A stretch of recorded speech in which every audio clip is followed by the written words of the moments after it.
coach Emma Belgium almost squad no name ye no one fan aye captain Kevin De Bruyne din amem adenya or say player no or man rest Internations League no Kevin De Bruyne onye available so be ball Eddie Emma Belgium omo national team no that win the next obekan Copa America no akwakonto kwa bi sa Liverpool player na enya easy kra na omo ade asotwe ade ema no South America come ball omo ema no some match ban na omo dey assembly court of arbitration for sports eye cars na omo rule ni kire say boy no next game eye Uruguay ebetimi abono down the next ebetimi asia kan bi because her appeal na eye Uruguay Football Federation ko ye no a team aye successful next game down the next ebetimi a feature edi ama Uruguay Thiago Messi Leo Messi eba na oswa obo under 12 ema Inter Miami Messi bono oma ya arrangement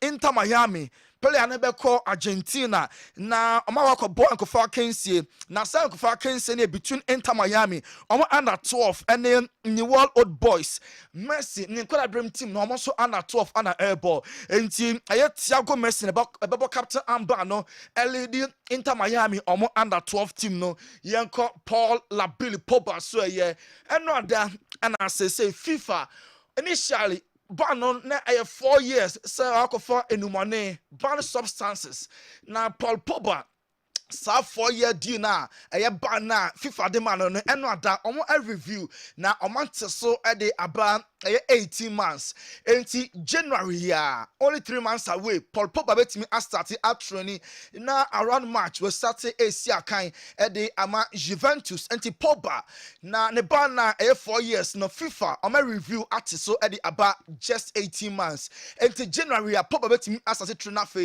March was start abo official games na anape ye Juventus na kenu se news we aye pleasant aye good news because Pogba oye integral ball de on mubopa na me tete Juventus epese omone boy no awie nti ne contract no accommodate the ekoso said the be ya omo betimi terminate contract na fe Paul Pogba enso etimi afine anyway we kakra and also every Juventus ye anope ya eba nemom Paul Pogba start here or that obi biara se na nya ne mfom so na onya ahwe se adrona no ofa no na anti-doping enema na omo empe no na ebiwom enunti enye ne intention once again osi oye very very happy na odobi biara say our the kind of supporter from day one and the band by no yetimi ade amano osi I can't wait to get back onto the field wey and then some Paul Pogba ade atuja na yenko PSG asue omo ba Arsenal midweek no be concede 2 na Donnarumma concede a goal bia chese na hand ne pa obekai Saka Havertz header no obia de so bo na ebo Donnarumma ama Luis Enrique dwene ho say subsequently game said that ho anya Donnarumma nko a na beda or the other goalkeepers no ebeba be diga go post mu bi because untimi enya number 1 na on consider goals emfa so bia am eni so enunti yate se Stefanovic ono ya reserve goalkeeper obetimi ababeda one of the games especially even this weekend impo as a coach no onya decide ye se Donnarumma poda subsequently and all matches no betimi ada obema other goalkeepers the opportunity say omo enchiro niema omo ebetimi aye Leroy Sane consider the future or Bayern Munich aso aye every say of Man City ekwa Bayern no the performance na shut down course so said ye name Leroy Sane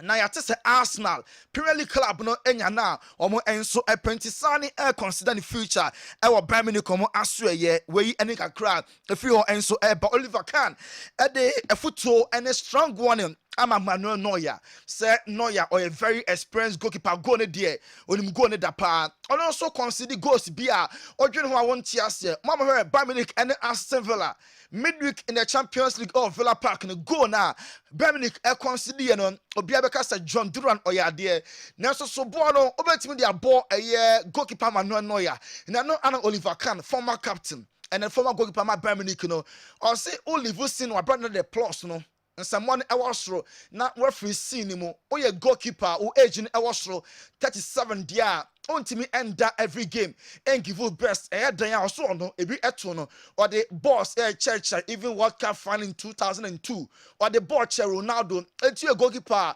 oh wine it down wa ebesisi nemum also freezing no abra applause no and so very very high. Zabi Alonso Leverkusen manager now ever since obeso dwumedi ma Leverkusen na dwuma de waye bi papa or say the first 2 months as manager Emma Leverkusen no na enye easy na enye falako our bread papa the first 2 months no na dem and then so latter part of 2023 and then started say ever since no omo omachi bim last year omo je double DFB Pokal and omo to so ebeje German Bundesliga no and until this year omo to ejuma last year omo no so yanko Everton so say Everton ni honest no Premier League top class obetimi a compete with so many clubs in the Premier League and until I say Jose Mourinho Fenerbahce coach no Everton ni honest no say betimi atwin Jose aba Premier League because Premier League no Jose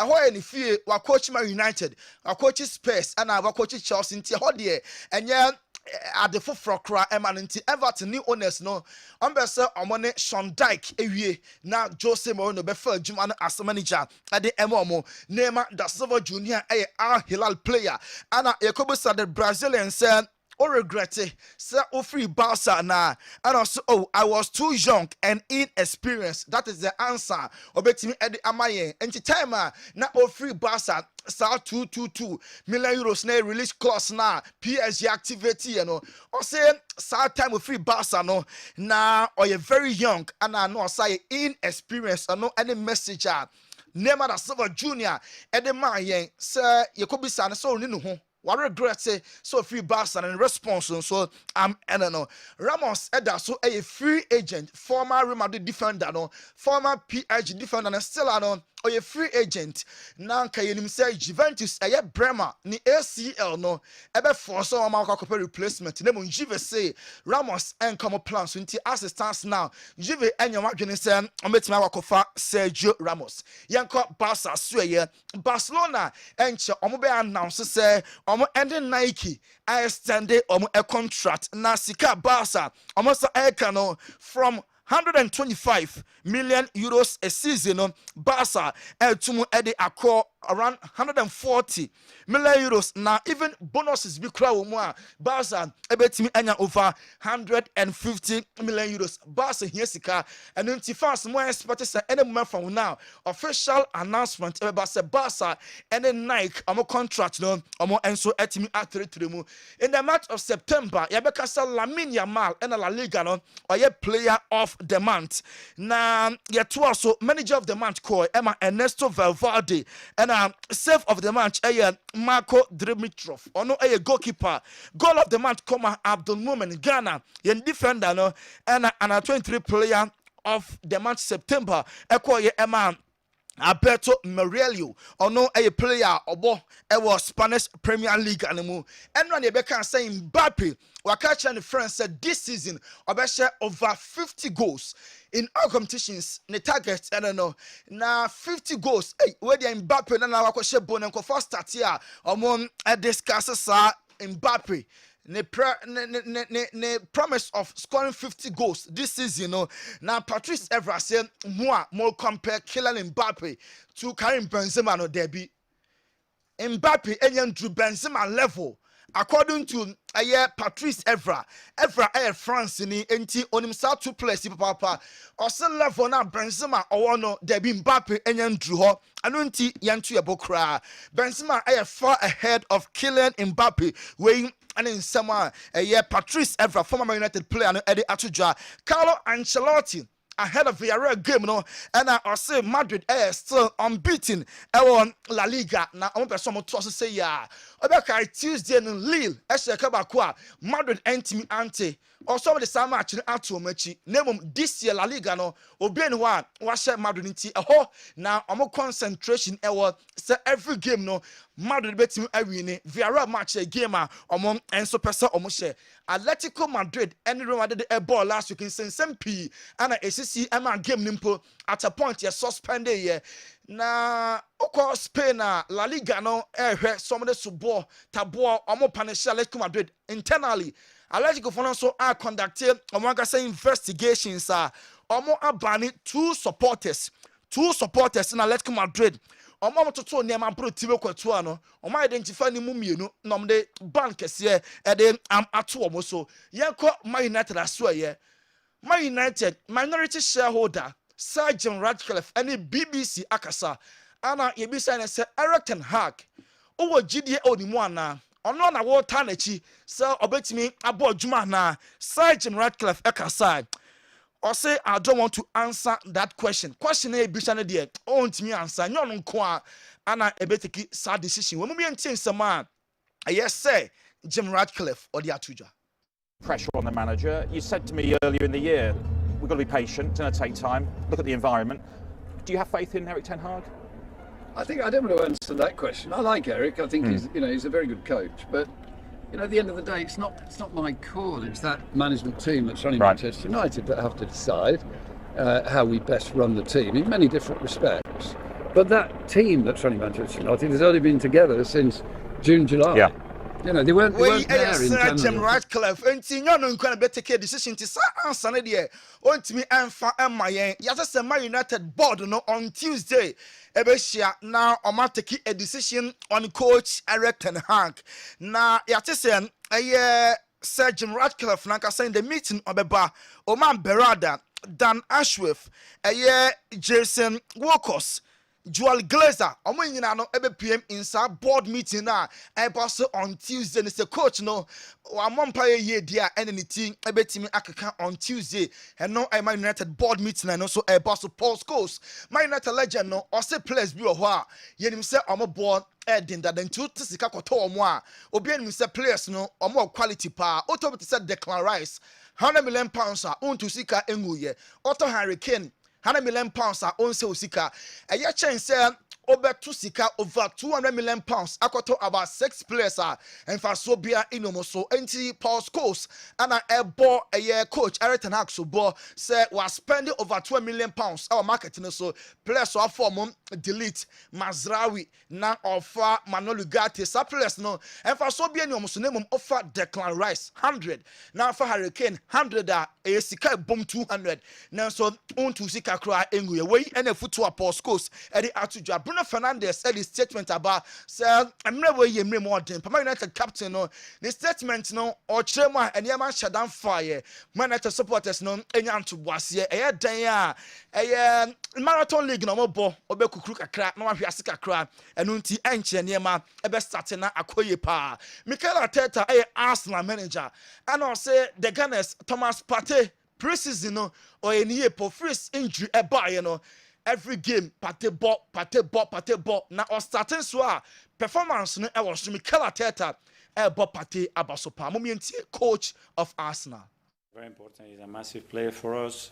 He's shown that week in, week out. He's started the season really well, really fit. The way he came back already post-holidays, he was probably in the best condition that he's been. So that was really helpful as well. And now he needs to continue to do that. We have managed certain minutes of him in the right way, and the team is doing that. And then he's doing everything he can as well to be in the best physical condition. I thought Tuesday was arguably his best performance this season on the ball, but way I am Mikel Arteta and I bought Thomas Partey about Arsenal for Ebesia Partey now I'm din come for contract extension. Just last year Tessa Partey bet me free Arsenal.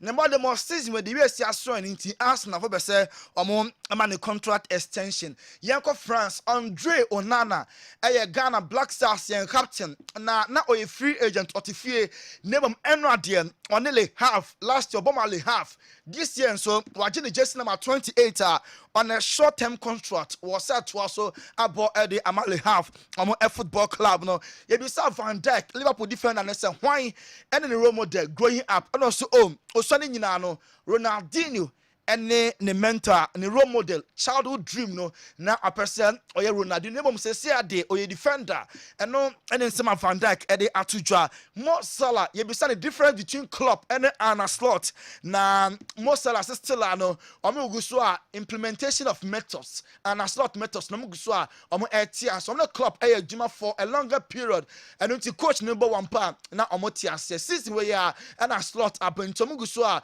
omo integrating niema na niema coach ne church no omo so atimi atas na so far there enye bad kra we yin nsama Salah edi atudwa onim say Lukaku in 4 matches our ball edi ama Napoli no waje 3 man of the match awards and so or 2 also FA man of the match yate say Barca legends no ebetimi abagana na omoba Kumasi Babayara on the 10th of November we a story be develop at the Abanti Barca legends no on the 10th a likely say obetimi Kumasi Babayara na omabebo anko fa Kings time no ya de munchiremu enso ebeba Chesney any Barca team no and start a training goalkeeper no mo fan free because of omo number 1 Marc-Andre ter Stegen injury no officially Chesney was started training with Manchester United. Jamie O'Hara retired footballer so pundit and or say Bukayo Saka onye world class player mo tie mo ne adwene Saka or world class and also onye world class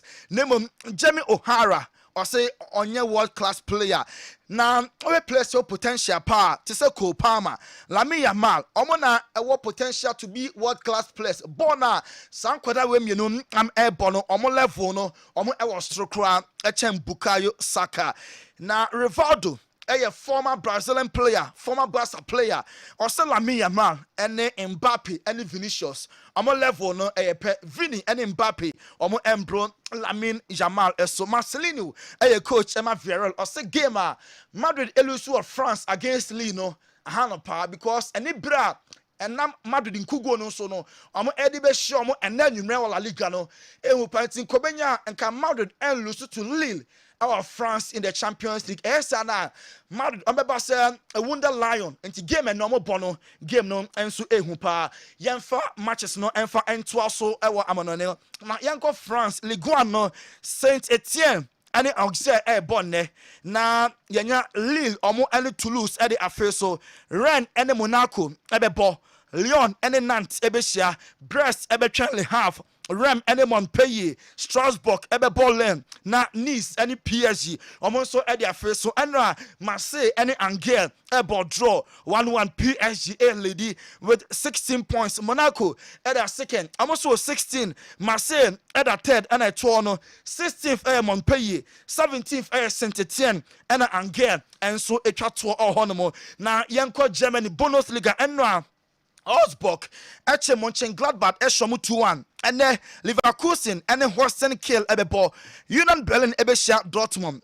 Bochum ebebo Wolfsburg Werder Bremen ene Freiburg St. Pauli ene Mainz Heidenheim ene RB Leipzig Frankfurt ebetwen Bayern Munich komo football club no league table say ana esitie ewo Germany Bayern Munich edikan 13 Frankfurt at second with 12 RB Leipzig 11 points at on Heidenheim 16th Bochum 17th and Holstein Kiel etwan etwo yeko Italy so enoada Napoli shall come by 3-1 as early as 25 seconds now Scott McTominay Man United ejade pa and now Scott 25 seconds na and not twice na dikan e de Emma Napoli omo football club no Lukaku e penalty Emma Neres enya third goal Napoli e 3-1 and now Hellas Verona e Venezia 2-1 and now Udinese e be Bolechi Atlanta ebetwen Genoa Inter ebo Torino Juve bebo Cagliari na AC Milan ochina omo ene Fiorentina bo Monza ebetonsa ede afre Roma Napoli edi kan 16 na okwa second place team na AC Milan any Inter amo eda third and fourth because Torino 4 na omo yade na ate edi aba fifth na Roma da 9th eto no Lecce 18th Venezia 19th and Monza etwa to ohonomon yenko Spain Leganes and Valencia goalless and Espanyol ne Mallorca ebo Getafe betwen Osasuna Las Palmas and Celta Vigo River Valladolid ebo Vallecano Real Madrid and Villarreal match near 7 ochina Girona ebo Bilbao na yenya Deportivo Alaves ene Barca no ayo china 2:15 Sevilla between Betis Sociedad ene Atletico Madrid ebebo ochina anwumre 7 oko league table na Barca edikan 21 Real Madrid ewo 18 enti Madrid shen na omo betimi aba first na Barca aba ochina 4th Atletico Madrid ene 2 Valencia 18th Valladolid 19th, Las Palmas etwa the Premier League Crystal Palace ebebo ne 12:30 na ene match omo ball 11:30 no omo any Liverpool we ball enti anopoya na sa match no eba so ebotu a Arsenal ebebo against Southampton, Brentford any 1-1 race, Leicester City between Bournemouth, Man City and Fulham, West Ham ebo Ipswich, Everton between Newcastle, Aston Villa ball against Manchester United and no ochina 1 p.m. Chelsea Nottingham Forest na Brighton and Tottenham Hotspur and so a league table na esrono Liverpool almost 15, Man City at a second with 14, Arsenal third, Chelsea at a fourth. Now her table ni more dia Manchester United at a 13th, 18th Palace, 19th Southampton.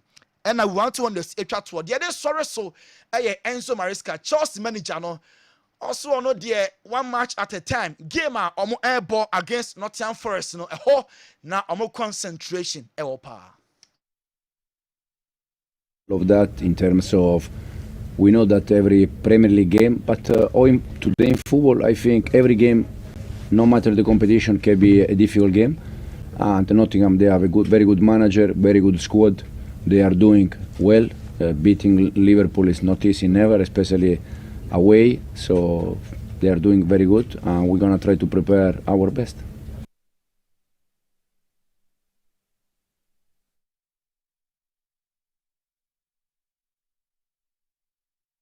And self-control is very important in life.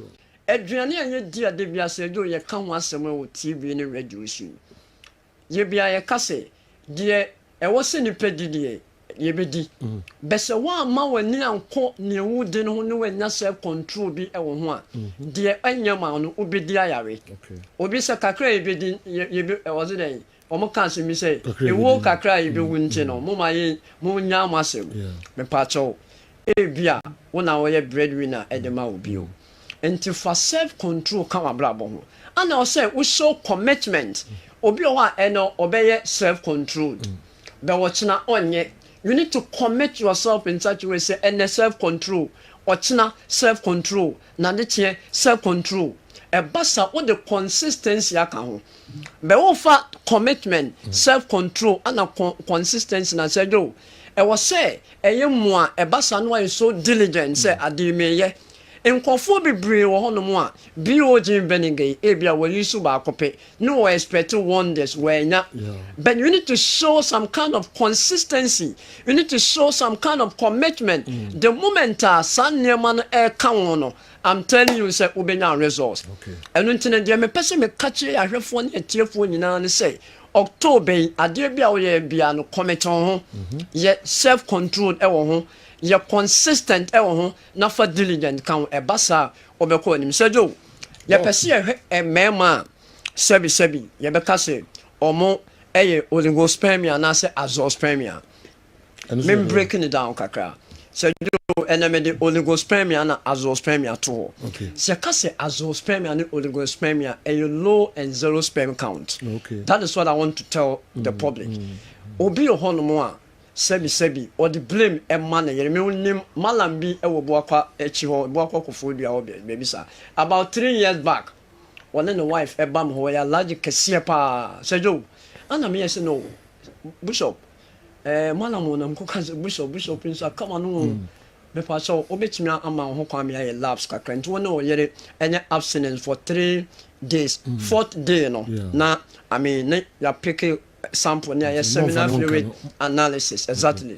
So do no na or zero sperm count azospermia. Zero sperm and no oligospermia azospermia zero sperm count. But a bus sperm counter and you do one kwa you free be morphology. You free be motility and you hear the qualitative analysis and quantitative analysis. And to be I am a case sperm papa no say yo or person Toby because of say or issue to sperm count me pacho mem pre honto ha de bia na me pese mo Jimmy did them all mem pre honto o pese o fan for general purpose a o be perform dia o bitimi combine strong man a cancer sperm and a power boss onom train na obenya results but who low sperm count and now says zero sperm count to make us Abraham hospital okay so you adentia lifestyle activities bi wa etimi kofa sa na mani na ba remember be brutal phone safe your pocket phones they share your pocket the moment are vibrating electromagnetic ekoso moi remember be bre nylon panties boxers are sabi enya cotton remember be bre wa ye pe black trousers shadow do remember be bre wa ye mpem kwan nom na duane wo dia ye froye remember be bre wa ye tena se sejo wo tena se eche kakra wo to enhihye sure yes and these are some of the lifestyle things obi ho a opensa obi ho nso a o smoke kakra be wo nya direct smoker o bet my secondary smoker bia baby a wo ye adwuma no there are a lot of chemicals I mean a buffalo nipadua ni mu enti so obi o low sperm count mem pese obepe no so to upstream bra ebi kwa wo some infection bi ebi abetuma ba say o syphilis gono anase UTI ma anase we ye analysis ni hu identify by the entina wenya I mean low sperm count and zero sperm count with that no you bet me do to medication so as do me say 4 weeks say do adia me strong no ni me can with boldness and confidence because unim I mean yama it has a yield the results and empty people person frame ya na maton am debio my yenye laughs ni hu adene baby free ba so that you handle on with can say that enko say o kan yenti as me bobo me tinme na jiwe debio so me etilefo mesremo so be tiemo wa abrochi o Ghana ha pana o low sperm count doctor say emfa me kan ko natural enya no kure hwe so the cell is the basic unit of life. Okay. And your cells in your tissue near benya organ. And to say nipanimpo ewo autoimmune attack in such ways and the system na sorry tiano for not to stem product so. Stem cell product so. A be rejuvenating the cells, the tissues and the organ. A basa I mean o prostate gland na a boa in terms of o testicles or hua anywhere a boa ma ultimate quality sperm no in terms of the count and the morphology ne the keke count na no e be fa I mean make kan tiefo and when me be pa o low sperm count zero sperm count fanibra palm of Gilead Kumasi Accra the Kessben a ho ene oba Kumasi yo the Kessben ni Eja hotel and nest ene opposite ana oba takra dia anaji choice mart no ene toaso afen so oba can say Accra and so a West Legon pay. Say Joe, maybe me who be my machine. Me person me ma a team for trust. Say Joe, be with the Benega, me man call from Fendiagro. Okay. Say Joe, me ma me be a by aha or by clinic. I mean, me casa ha Kumasina Maker. Say Joe, the sugar 24.9. Why soft mommy? Okay. Me mammy. Say Joe, 24.9. BOG vinegar keke any protocol so I then to so NSO we program now the oba we ho me the recording be becho say do efe oba bon se mama nyame ma me bia me ba Dr. Felix is a biomedical scientist but we a doctor in lab me person me ma tiefo na hwefo hu competent team aye oba mogela say do ma me ni sugar oba ni 15 point something and or recorded 6.4. And when you're diabetic, I mean, what condition be? What the winner my walker can baby or Ghana be an Kumas and Sicantia, or the can start with BOG vinegar.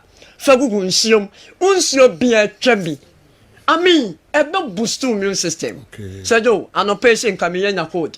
And I mean, the BOG. Once a nipebiano go through a lot of stress through activities man immune system e baffle e basa pathogen your system na take over and I say do me bo BOG and vitamin C and opana me we and me ye we so me bobo code no way ɛkɔ nsuo tutu yi kuhun kaha na mo bobɔ wa gugu nkɔfoɔ so fa bi ɔgye gu nsuo mu ɛne ɛsɛ obi amra seda house wa bɛgye wo deɛ woba ha Dr. Bilibili wɔ ha Accra nso ebi wɔ hɔ ofrɛ yɛ Ghana ha baabi a yɛbɛma wɔn nsa aka bi na mmom ɔyare paa na ɔpɛ sɛ yare no nso to a ɛnya eduro nom ɛyɛ duro nom a anka wokɔhu doctor na sɛbi wonim de mpo sɛ me no ko to aseɛ fa commitment ka ho yɛ consistent for diligence ka ho yɛ self control o menya diabetic patient na de opɛ bia wonni menya ulcer patient na de opɛ bia wonni oba yɛ hɔ a yɛbɛkyerɛ saa nneɛma wei nyinaa na yɛma ɔyare no waka bye akyerɛ no ɛmɛma monye afrem powerball strong man na momfa ɛmmɔ mo bra na biribianye so jo number ne yɛ 0539 86 38 0539 86 38 and I said 0240 51 21 71 0240 51 21 71 omo freya yawo Eija Hotel yani Eija Hotel and next any opposite Kumasi Accra so your west de Gompe Takrade anaje ye to Choice Mountain so oba asida house hanuma obenya Venigan bi ato Accra so ofreya be bia organa bi asejo omo be kan sejo me salute nyame hira take am simple kra na wo say obi say ewu kakra ebewu ewu kakra serious o papa bia menim ne pa we Pentecost ni sejo wanya 90 plus still a obon pies na mema ne nkwatenten obi a wanya 90 plus e bon pies na mema no e kwantenten ga heavy da ho awoko enso osi na mema ne kwantenten na wo a wonya 45 wo say wo kakra yo tena ho ayi na kai na se maduma ko nyame che osi senka sabi ni freni hu se ewu e bank obedwa no abra ompem hwe bedwa ni kid afefo yes ompem hwe no gani because of menene ya adwene yes ewu se wo kakra engika bet na me hu mo wajira October nti epese na se wo nkwa na wada na me ase e wo so bia nya arehemu se wamma ye ade a ye ni hu ne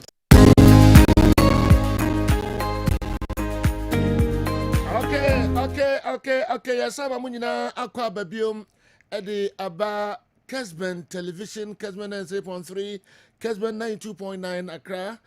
Mo amusha DSTV channel no 364. Mo amusha Go TV channel no 121. Mo messages no migusu a meji 05515 99933 05515 Monfa mo WhatsApp messages no emreme na fe mo amode fa 0244 263902 0244 263902 and your WhatsApp videos and also your beji na enche videos na amode aba no enso yatimonka kakra ene final whistle jumadi dumienu na ye be peja yemu abijafo etrase na yahwe foreign stories no emu kakra na fe yede dia ka no aye afisam enko and early kickoff Crystal Palace train Liverpool 11:30 and as a game no and so baso enti 11:30 minimum say yebehwe de bekoso and so let's trust the process and give Erik ten Hag more opportunities so that he will be able to finish Manchester United completely. Skanza Bimbila and a message edin kana ode aba Skanza oha man you for papa.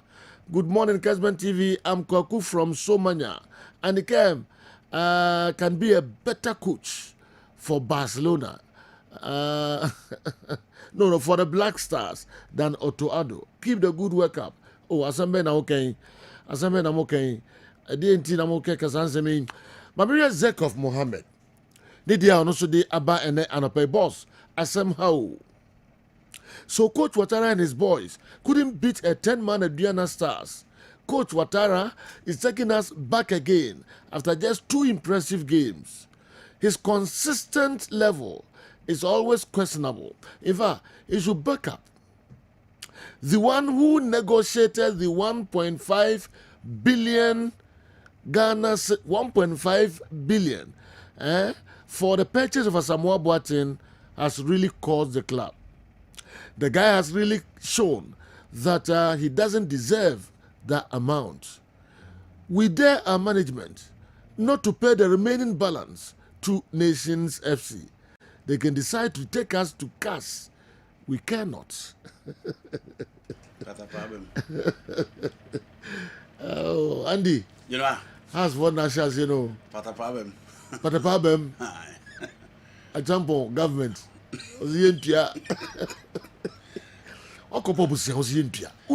Omuni case. Now, you know, it is not a jump on Omuni case. Omuni case. They have to go and pay. Yes. Asamoah Boateng about 5 matches in the Ghana Premier League. Go mile. But it is not him alone. Has fans in Musa almost says, and Hamza Issa was scoring goals too. Yeah. He scored 13 goals last season. Yeah. Of the 2 strikers, almost had 24 goals last season.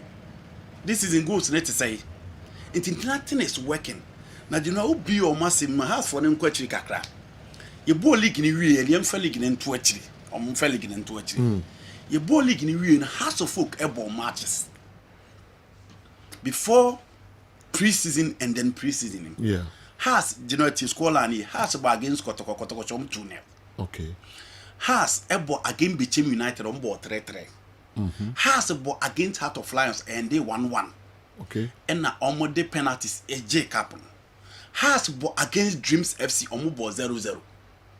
Games now my bonina has and win a match. My both 4. Okay. Omuko to go mubu 2 matches. Bako omoni to go under 20 omubo 1-1. And almost share 1 club of Togo 3-1. The out of the 6 games, has a ball of precision winning 1 bet 1. 1. Okay. Out of 6. And you share season you seen out of 5 or my winning 1. In the last 11 league games. You share league in about 5 games. League yes, about 5 games. Has a winning 1. Has a winning 1 match. Wow. In the last 11 games for House of Football, we need 2. Oh. For last season, 2 actually has the 14th, no more than training. And almost almost changing everything this season. In the last 11 games, House of Folk are winning 2. In the Ghana Premier League, out of 15 points, has amassed 5. Up to 10 ago. Up to 10 ago. In the last 9 games against Aduana Stars, has a winner 1 pair.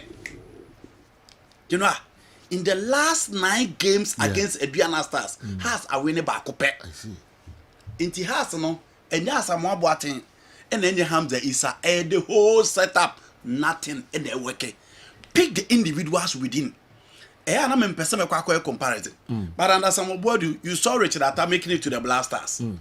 You saw Mohamed Alassa making it to the Blasters. Fusu, for years, I know I spent the Hearts of Folk. He was a standout. In the public crack as the best player of the season, for Hearts of Folk players now. For more ball last season, never heard this season, not matches now from pre-season be seen there. Yeah. Who are the most improved players of Hearts of Folk? Now the more mass say. And around 58, 59 minutes, and the Adriana starts near red card. The 10 against 11 on my boy. Yeah. Hearts of Folk continue and sound winning. And they were rather defending. It's almost story na arrow na ya na who say improvement be abeba. Tan almost story net here. Picture na di no ma painting, and these are the facts. Free baby ma omo performance ni nkonanim. Nti ye kakra na ja wo di achichiro re. It is the reason why they were supposed to beat Nations FC wo Abrankese. But omunya draw no na superlatives na eba. Oh, yeah, dear, borderless game. The I no be any bid you improve game. Now, on dead almost. Nations intimidation. Nations intimidation. Omoka say, Abrewa, I am your course stadium who's Abrewano. Nasa, nada, who mediocrity. Now, worship. The true picture no na mugusu amu painting. Inti Genoa. 11 games for House of Folk after last season. Has a winning me no pay. Me no pay. Omo de bon shen.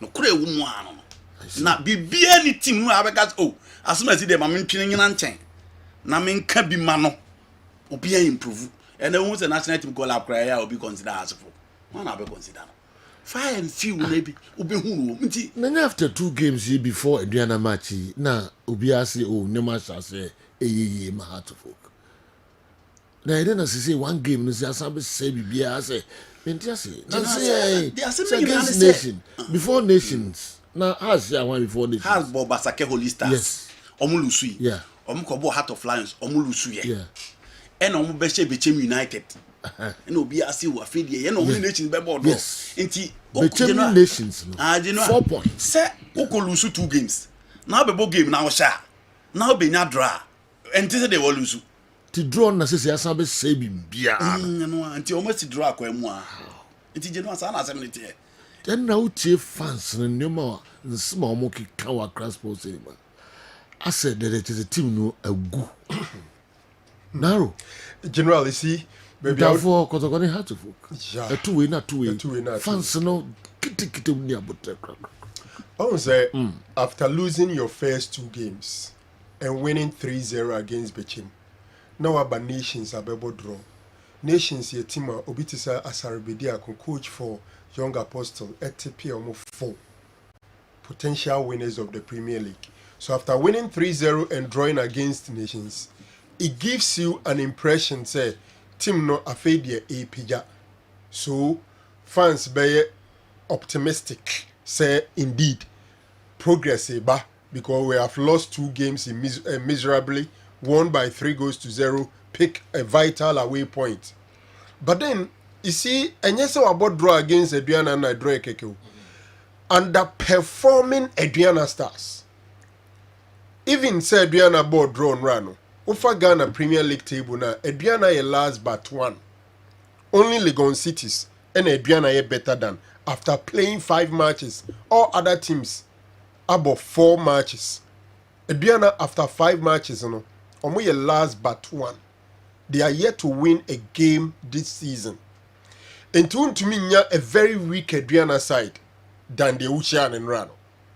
And I'm sure they and no any Diama supporters say Tima or underperforming 4 games when you 2 points or travel all the way from Doma to Accra. No, as I did red card. Como coach, a jagunichem. No, as I did red card. Yes. Yet you sit in Accra and you can't win. Supporters have every reason to be worried. Wow. Meji tum say teams like or send team nimua, you need some level of time. But the inconsistency and the problem here. Bona kasana mo bono unkase bi o ma create chances and be a hard luck into mantuanche. You don't see individual brilliance, you don't see quality team performance. Enti se no nyina nko ye dia then e dia imhihye bro say indeed enimu na ye kono and shada nye clear. So I think is the reason supporters are agitating. And unfortunately Obekaya for the Bechem game catch say Mr. Watara enu ye for me after game as we nya results now make say has should go ahead and change him. But hey, they got the results. Omaba back to it. And say France no yam shishom say then they think about the next game. Say home game when you weak Adriana Stars yaman red card went to me ansheni. Then it looks like Unreal yebesa kwa next game wa bra yensa inya win. It's a problem. Wow, it's a problem. Fans no enra no mbo afuye papa wa Cross Sports Stadium. Yeah. Yenti kakra na yento so. Enye easy.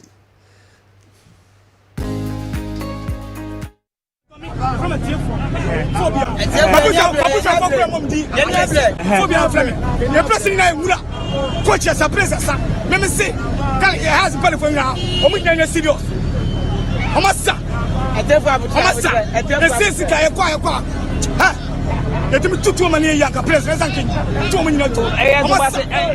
seems like not in your far from us of folk, but I'm supporters no motion too much is a munya GDA and then I'm straight in a press. Look at some man. The last week, last two spawn ever share. Your confidence and the again. It's a cool. But next year, I'm fine from what I'm going to chance. I'm fine. I'm putting for 56 minutes. I'm putting from the champion. I cheer for the question. I'm putting for the champion. I cheer for the question. Wow.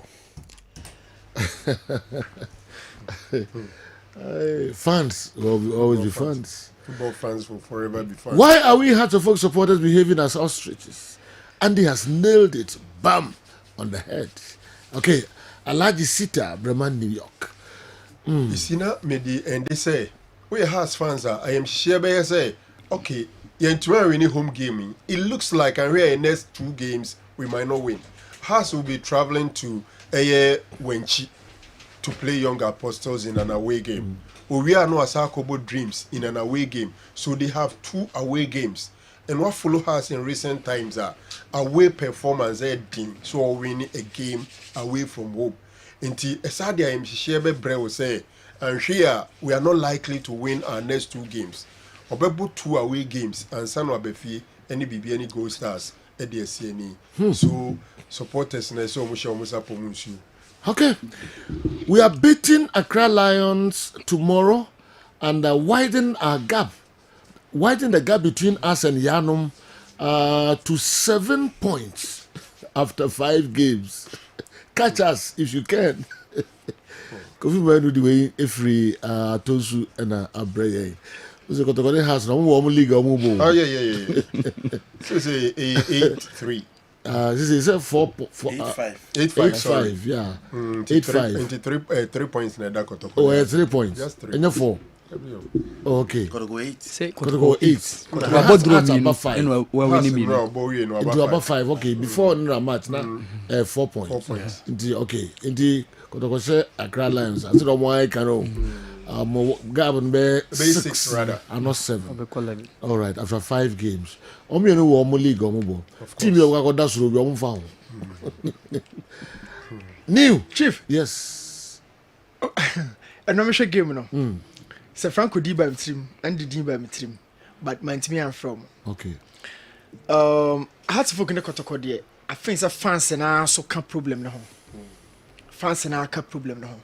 Na ye kan and come on ye do a preseason nyina no e manifest but okoka no matter any about. Se Franco has highlighted many times say so when you 1 win now cause all this celebrity as if say and your House of Folk now support to the and it is the winning club now support no but for some no to nche na kai some do na ya na edita ka you sublo for we say superlatives ni ade and fans na de be buy so but general House of Folk o Kasim Sisi omo Hamza Isa omo Kwabena Boatin dem ko fa free Legon Cities buy no and omo Asama Boatin so Osha Hamza Isa goes or share last year Osha Asama Boatin goes or Shema Nations last year enka enikwa se come Edri House of Folk in terms of goal production Go come yes okay at all but what has been the case anim ho kran House of Folk e brepa anim ho unim se asem na di kan no attention be ankoso I say 56 minute record yet they were defending. Okay. 56 minute record yet they were defending. No more defended the away. No more defended the idea. As if they've taken the lead and no more defended BB. Yeah. Now it told the beer Okoka se House of Folk nyabo tra mo say hey ni okura mene. Okoka se coach na judgment into hono nkoso hey ni okura mene. 1 winning ban aka se monto mo boase. Na we coach season na we say hey fa home. Say no. You who dey akabi. Say enkoye na moka na say Hearts of Folk ebe winning 1 game America against Bechem United. Fans be the boss mo bia nkanfo ye. The notion say pay us. Mo bia nkanfo ye. Mo boy tia say nyade French players ni akoto. Mo kai. Yes. Mo bia nkanfo ye. What's that got French players? Someone new. Say your worst and we'll do our best. What's that? Oh yeah, that Odi Nakoma. Say your worst and we'll do our best. Odi create Nakoma Majid Bauer 2024. Yes. Chief. Yeah. House of Folk coach. As I say omo ehwe omo sapomu super. No kabi. Na the season akodru no. age na last year ɛwɔ hɔ no na so na a drop kakra most of the teams no wɔn kra ɔmo age na drop it about from averagely it is only teams in the but now look and now omonya fortunate so many Adriana na but Adriana another struggling side my coach your champion pressure on so even Adoma okay the first game on the Heart of Lions na ho chene pa couple of games are nyina no and show the usual Adriana na edim no and make ho asem a na nema abebio send ba say mame mo Joseph Adumudin mame mo wedin look every football club on a standard say it ya Andy can for Chelsea win or winning now yeah now cause no came to na your standard no even though the win by the GG but that's not our standard but then akotoko na has folk there omo refi omo standard sir me meti baba yara me hwe kotoko game 5 passes eto aso na fans na start ball mo nsem the 6 pass na ball go through na stadium aside players in ya de na ngura we no makoto but no mo ball mo nsem for 5 passes why have they forgotten about the standard the club belongs to Omurefi Barcelona tonsuom they've been struggling so be bomb level no Manchester United are winning against even Aston Villa they know said that's not our standard they have to push and come back to normal pedal no has folk nekotoko fans enjoying keten no a nations winning no obose bechem bibia go stars winning no obose has winning one game against Bechema no obose what has been the cause of this is it because success won come do match it will win back one no many age no man forget about the loopholes and weaknesses of the team but general yan can see so sekotoko ne has for command yiro mo ho the same thing and na other clubs na aye semi established on ba form ho akọ semi established for the ba form ho akọ because semi established that on team form on sekotoko ne has for kum and on team form on share mo ba last year no media ma e wo ho no mu bi those clubs no ba they are coming thick and fast omo semi established on ba be say omo ho akosa and omo to aso ko Africa so a na same modern what they compare ko to ne hasa omo yade so general hasa fugu ne kotoko omo nyire omo ho eno na make catch need akon say other clubs na to afrefra no more but the load of pressure ya na wakotoko ne has players no so no enye bi no go stars players so enye bi no be chain players so obokotoko dia o pressure ne different and until you two pay mu what did you cry improve baby I would improve that is why you also have an extreme load there's so more and did you swan your more ebu okra kiki ball ba no anya di more pa coach am kwa ka bi kire me has for assistant coach yeah o coach bi very go stars o coach me dey makwa Africa ba Osama has a wonya nyina touchline no e dia na ban e ba so no and o can say new has of no kotoko dey a more different level but no akwa Africa ba the same thing applies to those players yebesu so general akamfo ajeje so anko yesu ayin fa ho nchew and no the contrast of njeje so no me kai Nigeria ni beda da no kakra wo boase say the we say mai ni e selfie ko pe selfie o mo ne no say na kra na wa fa yeah kakra we free we are there be so you can confirm but then the one thing I hear and say has a folk team that struggle last season individually Udom to the current team is the current team better? Take their fullbacks, take their two holding midfielders, take their centre backs and all take their central backs. Has improved in terms of quality or umabafo? It is the reason why meaning to muda as if there be a minute in Kong say. Yeah, born now, yeah, no. Coaching Kwan decide who should go, who should stay. You know, it is the reason why I don't agree with say salary players for a coach. I disagree. You know, dear, meaning to muda. So when I coach say my mama na and I disagree. But I don't disagree when you go to training ground every day and you ask questions or you make suggestions. I don't disagree. But you know, say also Ampedunko, Dennis Kosanko, na say far Rashford. Now one fa Yaya Dramania for me doing in a jinape. Now here's what me no one yard. These are established fullbacks. They can get passes and it happens everywhere. Mr. Dennis Kosa was about the best left fullback in our league. And Pedu could be considered as about the best. And the development, the profile, and the BBR say Unimbo. And yet, in Quanchan to Quanketen, ni omo managerial issues, be omo intima manager wala. If you are building the team, these are the guys you want to be there. Minya sure say Linda Intange and Great Utanga and Salifu also. Salifu. 3-man midfield. Omo 3-man midfield. Na fatu midfielder who is here. And that didn't work. Ntube say indeed has in terms of quality individually from last season to now form. And the unfortunate thing again is a for no fan a fain almost be picky near friendly beer or acclimatize and he put them also even at a disadvantage into has where Jumaye. As for what my internet, the anymore. Local league, you know, but if I share Adrian has muka. Adrian had to forgive. Me can ask for any more pressure in ho cra. Pressure in ho. Pressure in ho cra. Me kasa pressure in ho. So opponent in the ball nearby. Or no one say no has into me in Jabon in free no. So opponent and one pass and check or one more long ball. Now could he has a while. Or more to mean force opponent into committing errors. Pressure has spoken new one. It's a cry. And now she game now couple of times. And that's about what to do to answer. Because I better run, which no more can go deep. Pressure no form. And so when your opponent to beat the ball, I could do goalkeeper and what they are, or be decide the game. And I will try in the ball no defense. Measures our game can crack. Na Piquet in Shea. You bought 4 games so but relegation and he say any Piquet. Only Legon cities. Relegation and he say nation. Or bread this season. Legon cities. Yes, other clubs now talk to players, but on the end of the day, a massive loss from quality drop of last season. Or depreciation is so apparent. Relegation hand and issue because it's a soccer kind of a okay. Me share on the Susuni game. No, me share Kotokone Lions. Hey, a big game. Oh, yes, Accra Lions. Game of goals. Game of goals. Game of goals. Yes. So Accra Lions almost changed 3-1. Last season is almost short. Yeah. Oman started. But say omo okay, omo farm level. And Kotoko so the start no the current game you know a game of goals. Why do you call it game of goals? Yeah. Kotoko Accra Lions, you know, they are not giving us goals this season. Patches on Mushia. Who say? Like, there are not 2 teams who are scoring. Oh, at least Lions are 3. But Kotoko in shape, but Lions defense and the chances. Goals no 1-1. Lions defense and the Kotoko chances. It is a game of goals. Yeah, not Kotoko Belusu.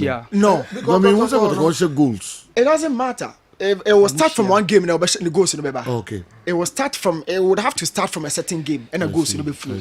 It's game of goals. Minimum, you bet me 2 or more. It's not 1-0 game. You have 1-1. Game of goals. Oh, so 2-1, but you have 3 goals. 2 goals. 3 or more in the game of goals. Not 2 days. Oh, on say I can't Kotoko 1-1. Brekum 1-0. Game of goals. Yeah, I make a 2 goals. 2-1 and 3 goals in the game. 2-1 a game of goals. Yeah, say 3 goals. Based on the Ekeke Karela 1-0, Israel 1-0, Brekum 1-1, Young Apostles 1-1. Can't we say so 2? Now we be 1 and 3 goals. Can't we say goals? Ombo 2-2. Can't we say goals? Ah well. Yeah. Well, we are there going to partially. Oh, no, partially. Open confused, but you are not trying to confuse. Okay. All right. Yes. No problem. Our House of Folk situation. First 5 games last season, this season, ni 5 points. Cambium. Me see House of Folks situation. First 5 games last season, any first 5 games this season, 5 points per. Points per game. Because last season they lost against RTU. And no, that boy now travel to Ewo Dichem Sushel. To brother for now. They came at Accra, omo be share so atremai 1-0 Kashala. And omo call Sunyani Eko lose go against Bofo. And omo be board draw against Dreams and omo sa board draw against Heart of Lions. So first 5 games omo nya 5 points. And no bia na say first 5 games so far about this season. Then the has money. Into Koni say so say you comparison no is super because this first season first match omo lose against Pasake. Okay. And na omo call Lions Heart of Lions eko lose ye. And omo be share bichim. And omo board draw against Nations and then run so omo board draw. So say you comparison now 5 points. Okay. Start of the season. Yanko on the Black Stars. Start na hudu kana. Unless I catch on for the serious. No, mom found. Come found that Andy. No, last week. Okay. Last week now, Pariado Becatre say. Supporters no matter you almost say Wataranko no. Onyanko and then Kuchina. And you know much be aso no wako. Naji but Rebe na Okakunya view. Obi the 14th. Wasabo out of 15 when you're 5. You know, Abutabo trainer about Tohana. Mopesi edema kotokone at. Mintias you. Coaches be and shall say, but Drew baby a fat a baby crabby one. Enzo Moresca, not a penny of Kuno. He lost one game. He lost just a game. No, but against Man City. The never preseason, no bunny I didn't and you. Good. Yes. Now we preseason name Kuyi and Shasi Kuyi. Enzo Maresca won coach Chelsea last season. Where you coach last season or before a team from 11th. No, they be 14th. But we were brave near Casa Ton, a color TV, a cocoa black and white. The situation is Pochettino Hosa. Said you. The situation here the same thing, dear. Now, Emusa has a house of folk now. Coach is no more bohas in recent times, no more 30 years. Or more money degree. And our baby yimbo. Costa Papit catches a few quid on who the onye. Odum started first 3 games and Koye. And a Costa Papit by no Benya win 2 be no more. A do baby, I also had for fans a demonstration. Kohe Matic could take you over from some body. Also, good results were I do baby, I also fans could chasing out of the training ground. Emma coach Kluba, Intidra has a folk abutren, a abutre bay. Adriana Stars that 2 last but 3. 10 against 11. Untimin no. What's the abutre? Oh, butres ana kwa kusidabe. They need to sack them, man. Simple. Sakia and also almost sake coaching because ye do obey bia or 2 strikers. I said 24 goals just last season. You started season 2 strikers no. What bomb me no sa or first 5 match. Hamza is such a 1 goal pe. You know. Inti abutre baby they say goalkeeper abutre, defense abutre, midfield abutre and attack abutre. The results any results a befit the standard of fast food. Now the understand be answer you know I say fans no omo pa to be o omo ko no mako nkoyi no ma bakakra sa omunya kotre fia afi wo ze obobo na empty stadium until the players too must step up. Yesterday I was at the stadium. Diana Stars has shown that no matter how bad they are, Hearts of Oak can't beat them. Yesterday Diana Stars dominated the game. And outplayed Hearts of Oak, just that they couldn't utilize their chances. Elvis Ado, Kelvin Obin, and Silas Treme killed them after wasting clear chances. This season is only Accra Lions, Hearts of Oak, and Young Apostles scored 3 goals. Okay, Spain Boga, the Wamamensa Akano. So where is Dr. Nyahuta Maklo? Is he happy about Coach Ouattara's performance? Because if Ouattara is still there as House of Oak coach and the management are not talking, then it was pure hatred against Samuel Boadu. No seriousness in House of Oak play. Hey, House of Oak pioneer. Things have fallen apart and the center cannot hold. Pato landed service. Asal. Better than a poet. Yes.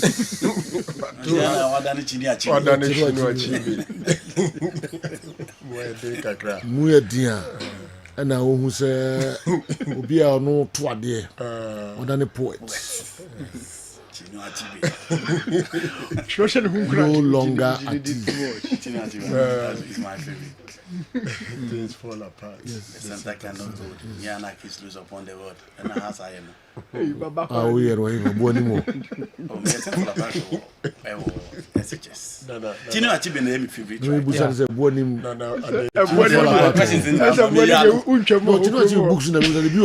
Oh, you know, I said me or the man of people that so offices here. Any book. I be Aunties of Savannah. No longer at ease. Everything fall apart. Be all. The books me and Zana Mabon.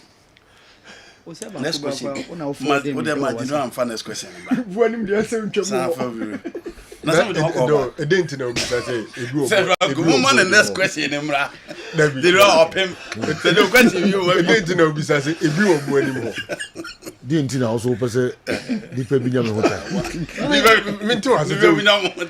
Ghana schools books to come baby. Now because I say books you were born in home.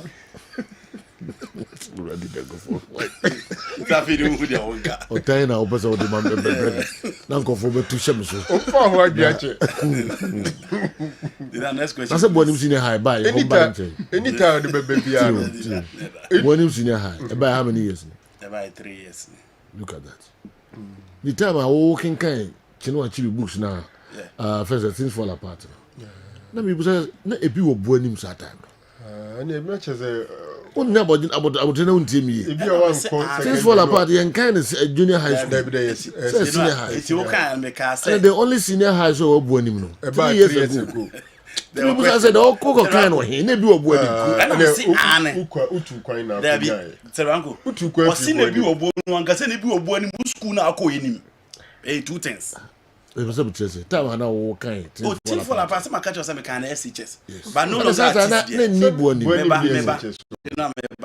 Oh, my answer question.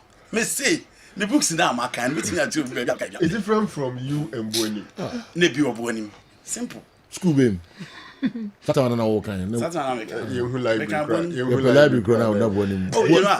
Library ko Boni die bia na library ni wa. Na library. That is all about. Yes. And this and the book na Antis of Savannah ni Lulogat. Okay. Yes. Also nebi o do. Yes, nebi. Oh, the mom fa bufu from Amasa actually. Next book to say be sedimentary rocks back. You talk of rocks. Okay, now what types of rocks in Trevor? That's what can you know, boy. How did that? And then I so most you know me come on. Wow. E bi ni bueno.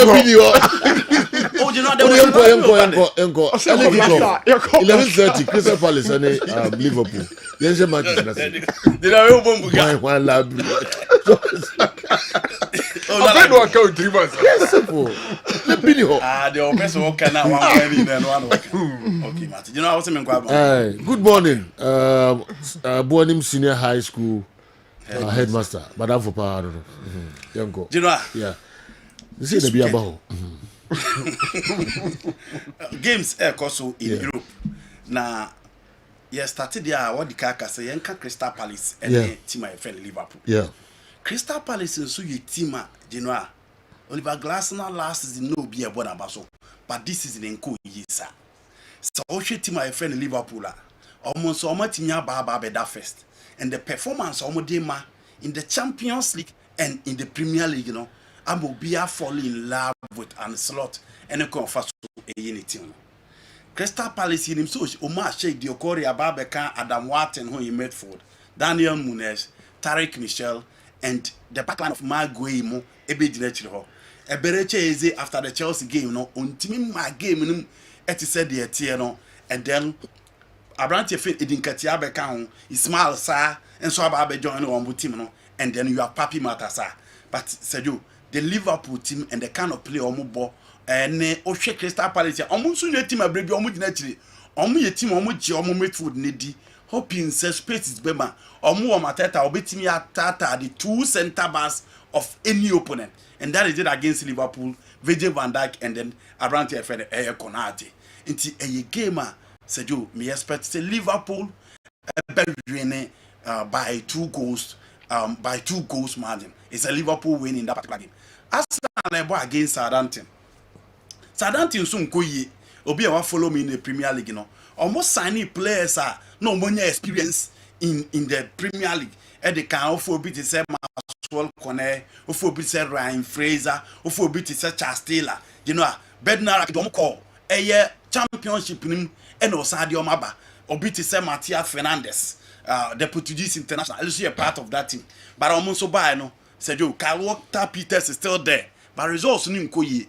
And looking at the firepower, Arsenal, Eddie Bono, Kai Havertz is on form, Bukayo Saka is still there. Gabriel Martinelli for a long time and another performance in so you know. Waba back and Leandro Trossard and so Ababe almost secret weapon. Any of the 3 attackers then to me and Sha or had the guy to build them. And you know, win soon a difficult game for Arsenal. Arsenal win in that game. Manchester City bought against Fulham. You know, Fulham so Marco Silva is doing well this season. Oman lose several key players. William Borges da Silva and Omulusu midfield maestro in Palena.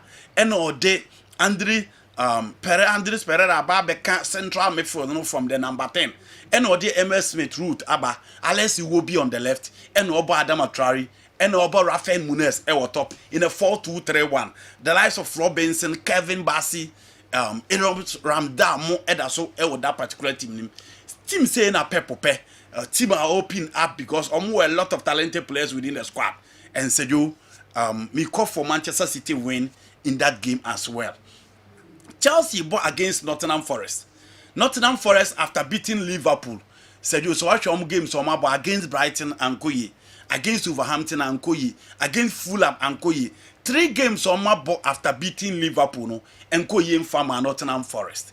Chelsea so firepower there said you here from the Conference League, West Ham game, Barrows game. Now the Barbershop games at Chelsea are they are just on fire.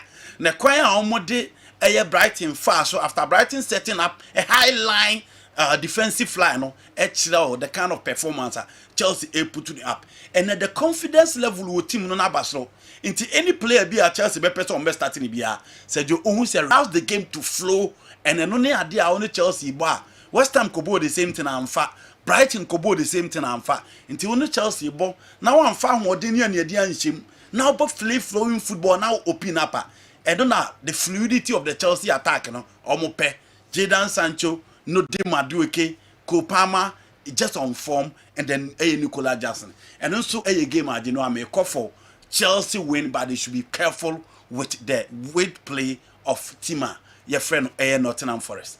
Manchester United bought against Aston Villa. The Villa Park. Eric Ten Hag, Sergeant Radcliffe, see where you see them. Now, Omakwa said the fans are not happy and United performance. Almost a draw against Porto. Now, short time ago, nearby now when you budget and the red card, no be more happy. So at least United and Timian lose that game. Rashford a very good performance in the first half. Forget about Diego Costa 2 goals or gifted but Rashford played very well in the first half. Omopo against Aston Villa said you Omunso in the Premier League last week. It's a town game na nko yi omkobo 2-2. But Emma say performance on be put up against Bayern Munich I'm almost so much confident obe expect say Unai Emery ne the charges no edibe room. Man United team na attack no enye and so what team are your friend Aston Villa. The moment omunya Lucas Dean, Ezri Kosa, Pau Torres, no munya Diego Carlos no on defensive line na stabilize. Telemann and then Onana will be in front of them. Leon Bailey on the right, Omo Jacob Murphy on the left. No Mafa Morgan Rogers behind Abraham and Oli Watkins. Do you know Aston Villa team ni team Omo be sayemo ombe team no abo. And Man United struggles against teams you know Mpempia no moment for near very very strong.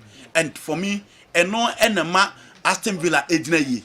United all right to Omo offer. I want Omo show say at least they can do something.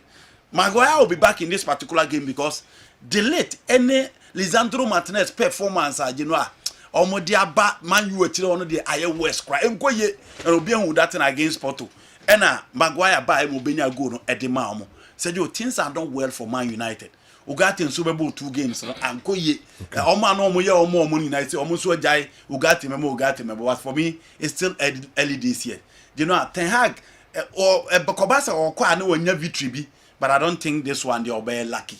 United will score but be a call for Aston Villa double chance win or draw for team friend Aston Villa.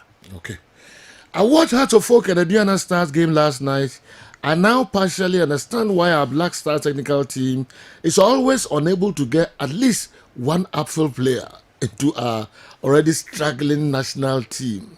But our players are too raw. And when they are on the field, you struggle to tell whether these players are for the Premier League or the lower divisions. Another awful moment is when there is a free kick. You notice about 6 players aimlessly crowded around it. And the one who takes it will misdirect the ball, without every bit of consciousness.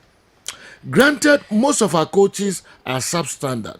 Are we saying that every wise decision taken by Lamine Yamal and co is always from their coaches? Today, our players can self-build up their skill sets from videos of football aspects from YouTube, but they are not ready to learn. DD, Akumadan Senior High School. Wow, what a message. What a message. Last week, I listened to Nigeria Striker and they say, Victor Boniface. Or say, or coach Bomatch, piano first clip your name. Yeah. The reason they say, yeah. Or person who have tight spaces, or be in who are free. Yeah. Into a Bomatch, piano, name of videos, no already trainings are because close range, Neymar is the only player within 5 players to team you are free. Wow. Into consistently, he makes you know, he's playing for by for Liverpool. Say TikTok no person or data obitim dia tana ho ama dia ten. Say social media no person engagement or score the bet chill or bibia. But he spend time on his career, he spend money on his career just to improve his technical quality. And your coaches. Yeah. Or see him fan say coach in Adi. Did see him fan say coaches in your substandard. And one thing I say apart from goalkeeper, you your player be man enjoying Black Stars from your local league, you know. Now omotale raw dodo. Yes, hwinkan. Odi ano pass. Enti coach ni nkyira wo hwe a. Enti no wa hwe videos, YouTube, ni wa na unsua bibi. Because what you say, as a robot, said you okay. Picture so. Okay video a ye bisa Victor Osimhen. Se player Bena ordinity bobo opese osua no eno ka Ronaldo. Se ka lefter eno ka Messi. Yes. Ye bisa se control eno ka Berbatov. Yes. Okay say dey no Andy Born about so nature say ohebo. Yes. Ohebo pa. Ne the coach aka say no. Debi. Ono so twa obi no esua no esua nya bibia afrim. See the coach didn't nkyere wo no. Coach na park no so a wonnya bibi exceptional. E ma ye hu. And wonsua from videos. Players are omonim bopa. So the musi bobo. Yeah. You know I say yam fan say what. Players say rob. Trying them a video now. How many of them no be sorry afa ball so on nko or ko park bi so. Akore video. Koye ball na ball work. E bribe atwema players are obe free even kwada. Aya agro no makugu park. No you mu training. How many of them video na fan obehwe but when is he going to practice that video na wa mean who say Ghana player for football no nko ano akoshe park so eyebi no way de na near break akra bi ese ono nko obekọ akutu mirika kakra and obekọ gym but say ono afa ball they don't invest in their talent is the major issue it will show ma you don't see much the pia no makotete near the blame na makotete no ana me call pitch bisu koye ayi kakra ana papa me koye walk ni ho kakra after ana bobe eat for team bi babe training now which ma call be 1 hour na players ni biaba no mototro waba no no so dey no mo bon komo ni tinye ni kasasa enko di kan onye bibi onye emu ba ko mienu bi na be call round ni wan o ma kan nyina to dinko very lazy na mo de mo kan na mo say footballers no how do I say na akọ dem a obinya ball onu anu ni personal ball general footballer bia o so nya ball mo say yan sign quantity the na edit pictures ni beto to unu ni ma no mo ye so players they don't invest in their talent. Not at all. Dr. Amegashi, me kona show kakra bi. Ye ba na ye ba beto se wonsem kapa. Ye ball ne hwe ya dodo. Yeah. Honestly. Ye football ne hwe ya dodo. Uche no dia ma we no nko a. Obia entertain obia nye ball ma hu se. Ball we dia ho ato dabi. Obia enjoy magical dabi. Eno an se ball ne ye ba. No one is a born you be a say a bonny upon one no be a goofy, no be a shibi. Do you know a born in a share? Dr. Amegashi, Yabasi. 23 verse 1. Etifia sem no was say, woman some fatas obey Yankopon bedroom no. The aperture ne showa, and I said, the Huni war. Opani asemo, who some say, Obia a ne bɛrima obi a ne bɛrima nyɛ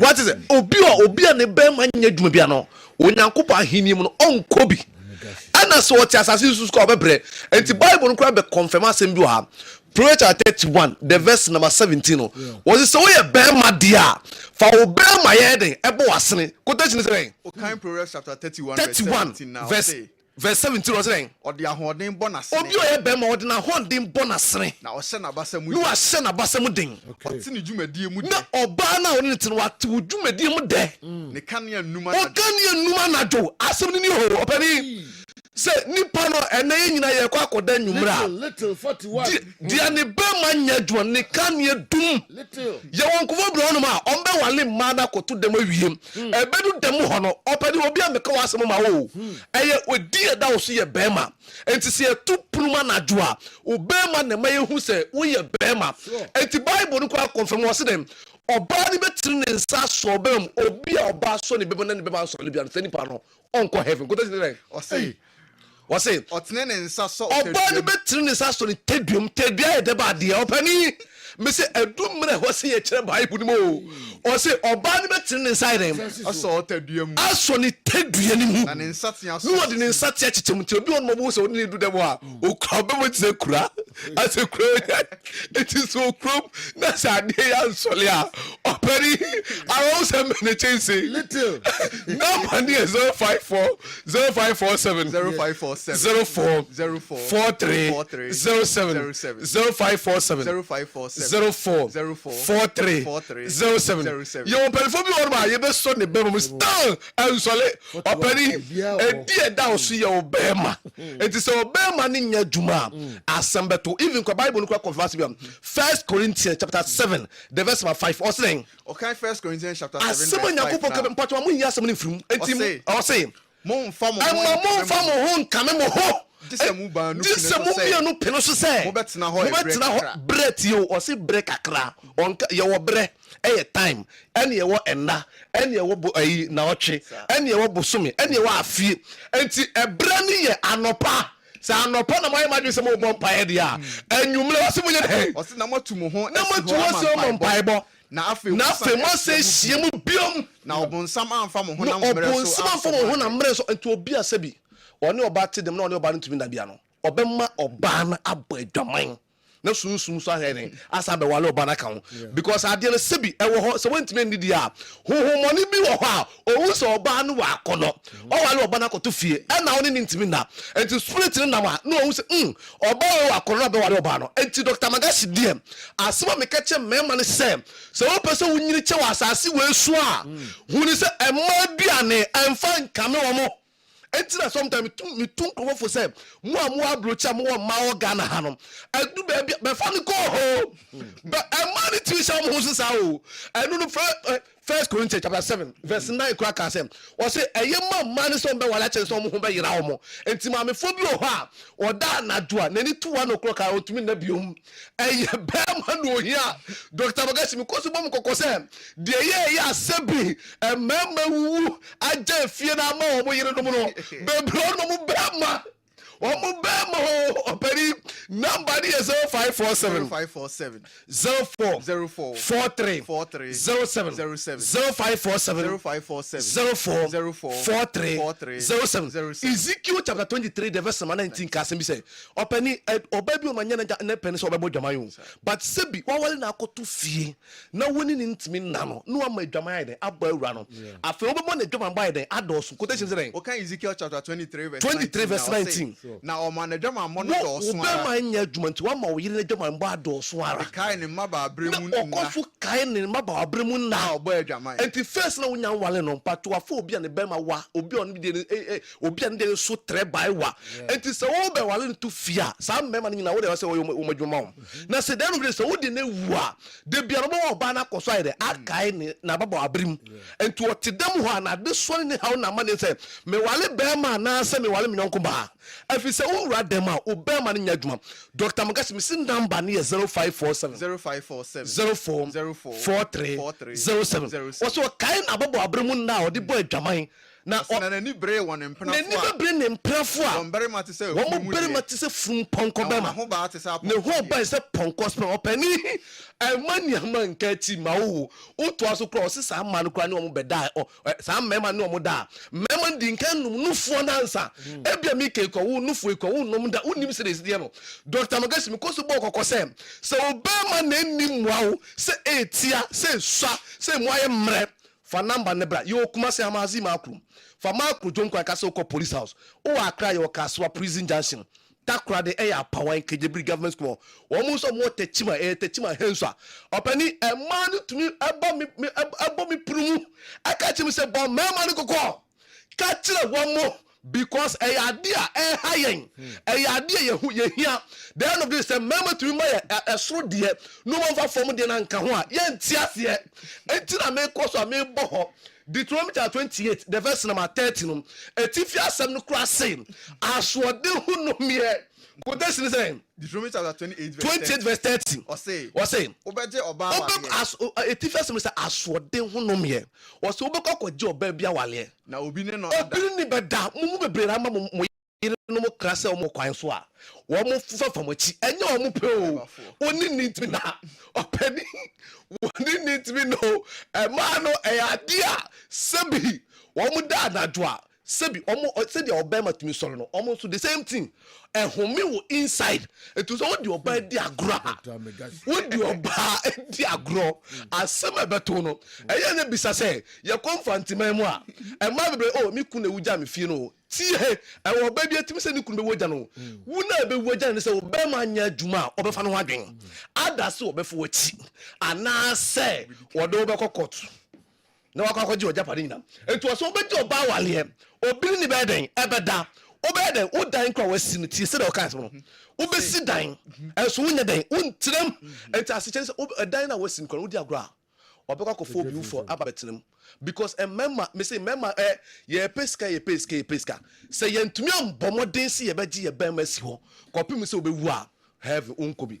obi a ne bema bedi kan ewu ansa na ono ankasa mu na ewu no se nipa na have wonka ho enti obi ono wato na Yesu Kristo kura confirm asem yi Matthew chapter 5 verse 28 say o say me de me catch me say hu oba na se kondo no na se oni ne kodu dem na se oni ne ntimi na wo no wo se nipa no o say bonsambe kipu di wa hye fiase enti Dr. Magasi de me say mema no asema me kan say tebi ye na no mpedifo mu nyini che nyina no o mo bema na di bo amo ni bema na di bo amo sometimes na kopon kwase se oni oba tena se oba na tinkate kwa Song of Solomon chapter 3 verse 2 say so oba na tinkate ko no so ma woni ne na pato pia bontin kopon pa fere ne na enti so oba kwa tinkate kwa Dr. Magasi je wadu e mo atinkare ba enti se me nuanom mpanifo sebi exercise ayeka ho asem se monye no edam die ne yese ni man de be ho exercise no edam die ne aye ni man ye eti number no 0547 04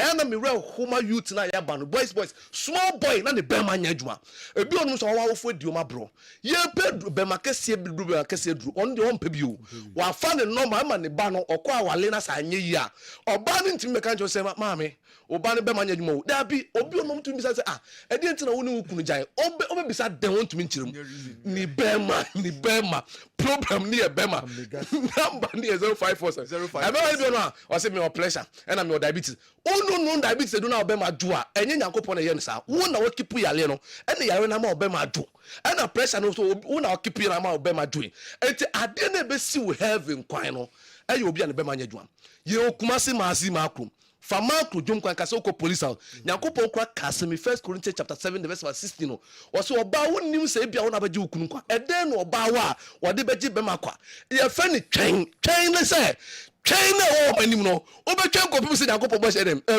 edi na ka ne twen no obetwen ko pipu se nyankopon eti ade a ye tira ho twen no woni hu so ni little by little kwa biata 41 no woni hu so ni what talk to fie e o bonsiogum o chalimu no bonsiogum asama beto no kwa eyiwa ye ni kokosechi amani triwefu no afesu ne epeja say eyiwa na ntakrabo yi ne edwane ni aba ko boy gise be kasi bi number no edro ho letter edro na be mo so bo ba be di apo wo mo fa de ma normal ati ma di be number no 0547 na mo ni na ko jira na mo number is 0547 04 43 07 07. I don't know what did you know. So we say do it. Little 41. Number 0547 04 43 07 0547 Mundanio ebi apo ya ebi so one thing emma obeshamaro yo semra o papa aka obema number no 0547 04 43 07 me ma call be no ade be me so all the otibe sabe nkusi osoro ya hwe nenim ebi me kuta voice me call be no a me be me be na brother number no 05 number is 0547 o ya ne mo maso cross me kwano ba wo se ne mo maso ai se no ati obe yo number no 0547 04 43 07 osoro ya mo de mo wi am ni hwe ne flab no me ka me chiro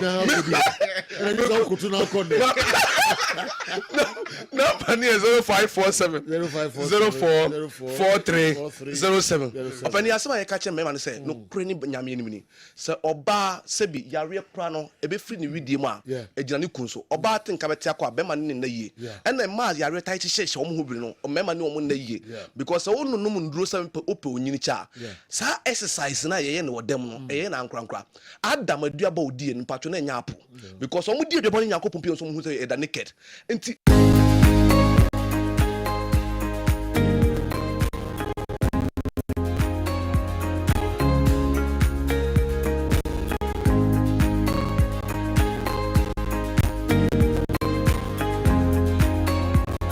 okay.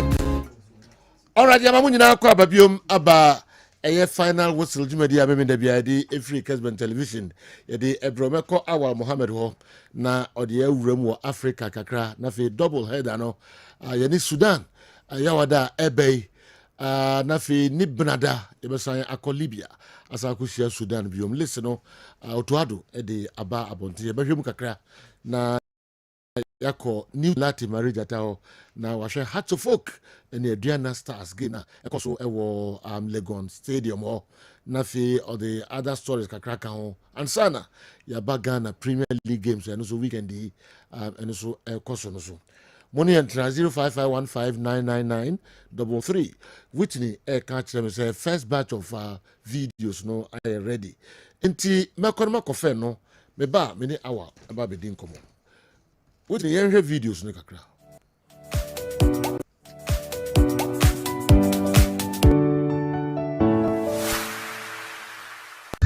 I'll pay the bomb basso was Kessben the Muniwa Anka Kayawu cry giving a quack a Sunday crown and come working this because I say always be like we like yeah expect say you bet video food I say more about the Sunday when you can't come with the Sunday become working this. The other was a power, it's a pass of winning. You Laka, good morning. Your friend from Gaza today. You Laka, Ombra Mebre. Over video come out to copy as any coach Ugum. Ombra me brio. And me Bobo is canon and say, Milibanisa baby shabo. No more born truck. Now, I was to say next time when the Messan fruit car, Emil Boise. Emil Buana was Udi Frano Boise, a case can 25 cities. The myself could take it. Eddie Herborn. Nobody truck house and Messan Rebim. Why is your no idea empty stadium?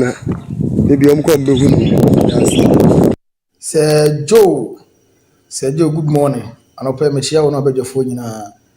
Sir Franco, Andy. Our any new team. Sɛ Joe, yɛfrɛ me Ɔhene Ba, dodoɔ no afrɛ me the Bruce. Sɛ Joe, me question pɛ sɛ mebusa anɔpɛ ne sɛ, ɛnso Dr. Prosper Nati Ogum, ɔyɛ coach a wobɛtumi aboa Kotoko anaa? The second question nso ne sɛ, Chelsea coach Enzo Maresca, ɛnyɛ early yet sɛ yɛbɛka sɛ wayɛ adeɛ dodo. Joe, bakyɛw me question no, wɛrɛ ase, mekyɛw mu nyinaa. Sejo, good morning. Ebacho from Ismaila Emba Power. Because free akotosu. Sejo kotoko place na me pese make bibi kakra chiro. Goose no, especially strikers no Sejo. Goose ni swadodo. Me free oboase na makoji one go pair. Do 3 points ni so enya de. Enso goose no Sejo. 1-0. We me she 1-0 ayem hihie ase omu egofo no ya ti ase ayem hihie ho a say wudi enijia edi finish match no ubo kumasi ya eniji ho a na oni agi kama enti so mo strikers no ombo de no mo shego so mae na chasela asem na mo ka no Sejo chasela na wo kotoko asem na mo ka na se chasela na wo has folk no na mo ka no asem say o your best player. Aha, I say oba kotoko no so obo ball papa head masante kotoko ana eja Manchester United ochina ye ne Aston Villa ochina de wan hwa coach ne pap ne de benya baso wan hwa say wan hwa Villa de wan hwa e de on behye e de ya wan hwa on behye yeju moni ya me adwuma ya me hira mu nyina ba on fast amon din na kama yasa ya o kan Barcelona ase pasa no ya ye ni bibia ma na ye hu ye na hia ma aden share na ye share no ntiana ale ama ale focus hu popo ntina ma wa fa ye hu tan sa Barcelona ase ba o kan ya aden afenso Messi at time Miami or 27 at the 2 trophies why no say on hu ye on tin so e Ronaldo no yes anka Zimri, the shoe ni na obere dikiti ama Ronaldo. Ba Messi ye ni dia. Ase hwi nsi ye. Afano no ma wan comment kra wo ho. Na ya no de nam Chelsea ni Enzo Maresca ni Nicolas Jackson. E Ronaldo na she go kra nka wa be kan wan se.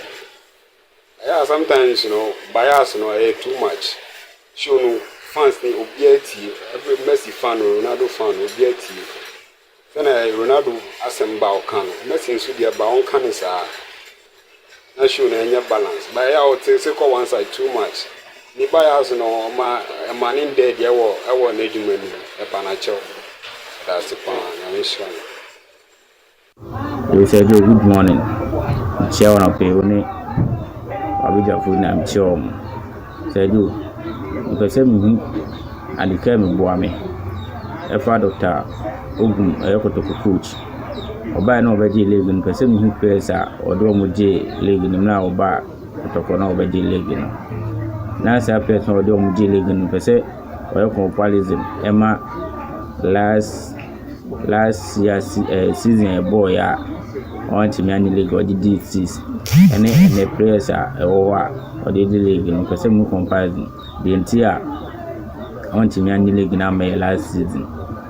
Na this season players na wato no obetimi de age league na maya na so do compare last year or the league no ma kotokwa 2 ne be se mu se kotoko players Joseph Enrich dan Akwapasi Banka Mankwa George say Joe Louis ne Steven Odio be se mu se esi ano o sa players o mu na o mu wai. That's it.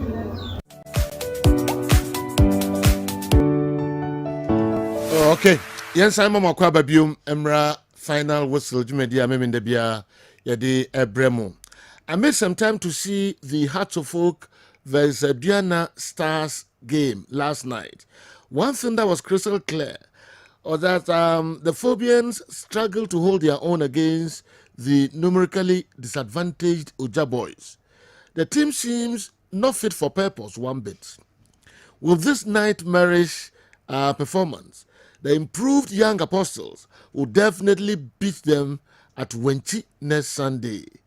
Anyway, Sergio, you and your team are welcome in advance.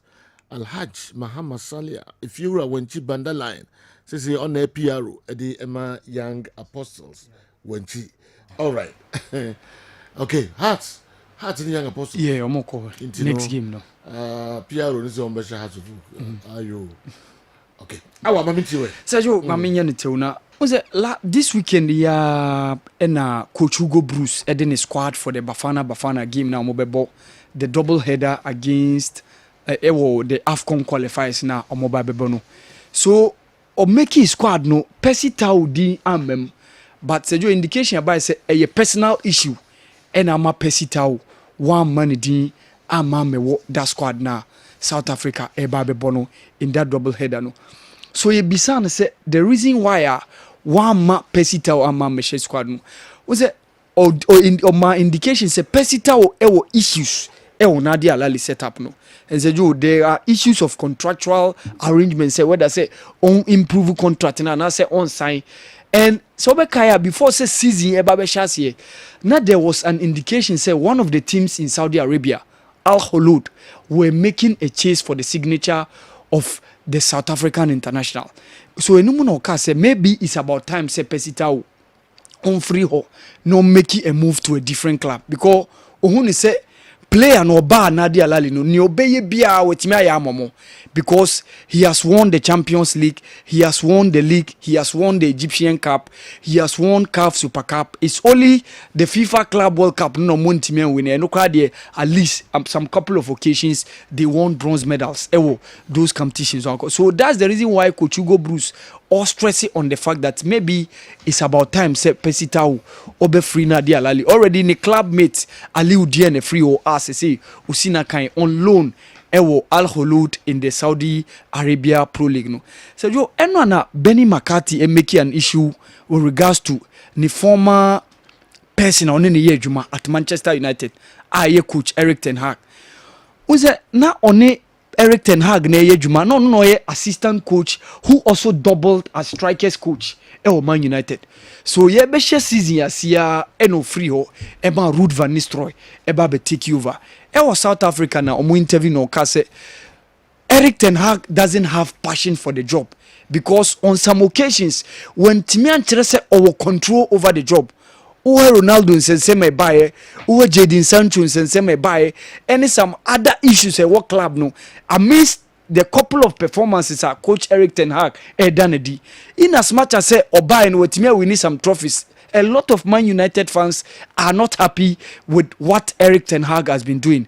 So Eric Ten Hag and woman and a Benny McCarthy's car say only the passion for the job. So said you Eric Ten Hag and so I take back. Or see a person who doesn't have passion cannot win trophy for his club. So I'm not stressing on the fact that Wetimia winning Carling Cup, Wetimia winning FA Cup. So based on this thing, he has passion for the job. And said you I say akoye Nchinwashi in between the two. And these were people are munina no more Juma under the same umbrella. I don't know whether because Eric Ten Hag, Ruud van Nistelrooy, replace or no Benny McCarthy as one of the coaches of Man United. Maybe this could be the reason why Ebia wafane ho Ebia wapfa ne ho yawo ana odi ne ho yawo ana bibisa ade aba on those squad. So Sergio, I'm really happy for Dede Ayew say was rejoining Le Havre back into the French Ligue 1. Already a contingent of players. Last season, you betray a couple of goals.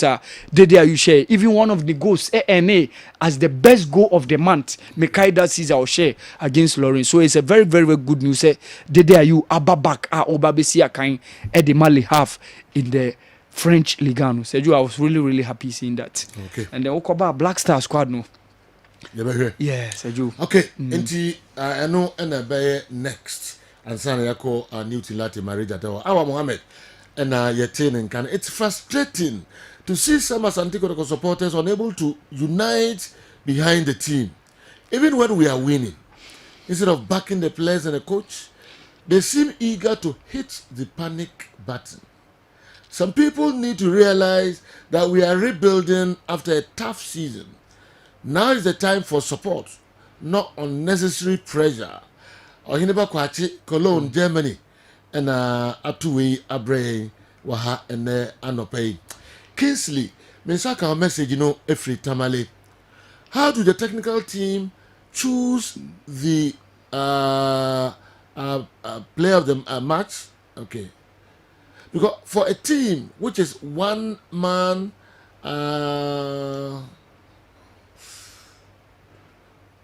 down by one man, to still hold on to 11-man hard-to-folk team means one of the players did something extraordinary to earn them the point. And to me, the man of the match should have gone to a Diana player, which to me should have been the goalkeeper.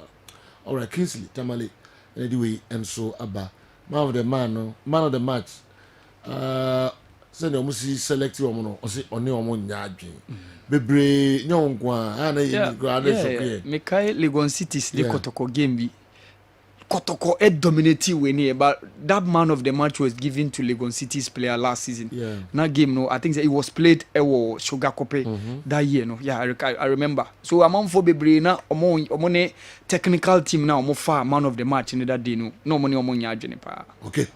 Watching the Ghana Premier League is like walking from Kumasi, Kessben Media to South Korea. I had the opportunity to watch a game between Kumasi Asante Kotoko and Insuatreman at Linkley just this Wednesday.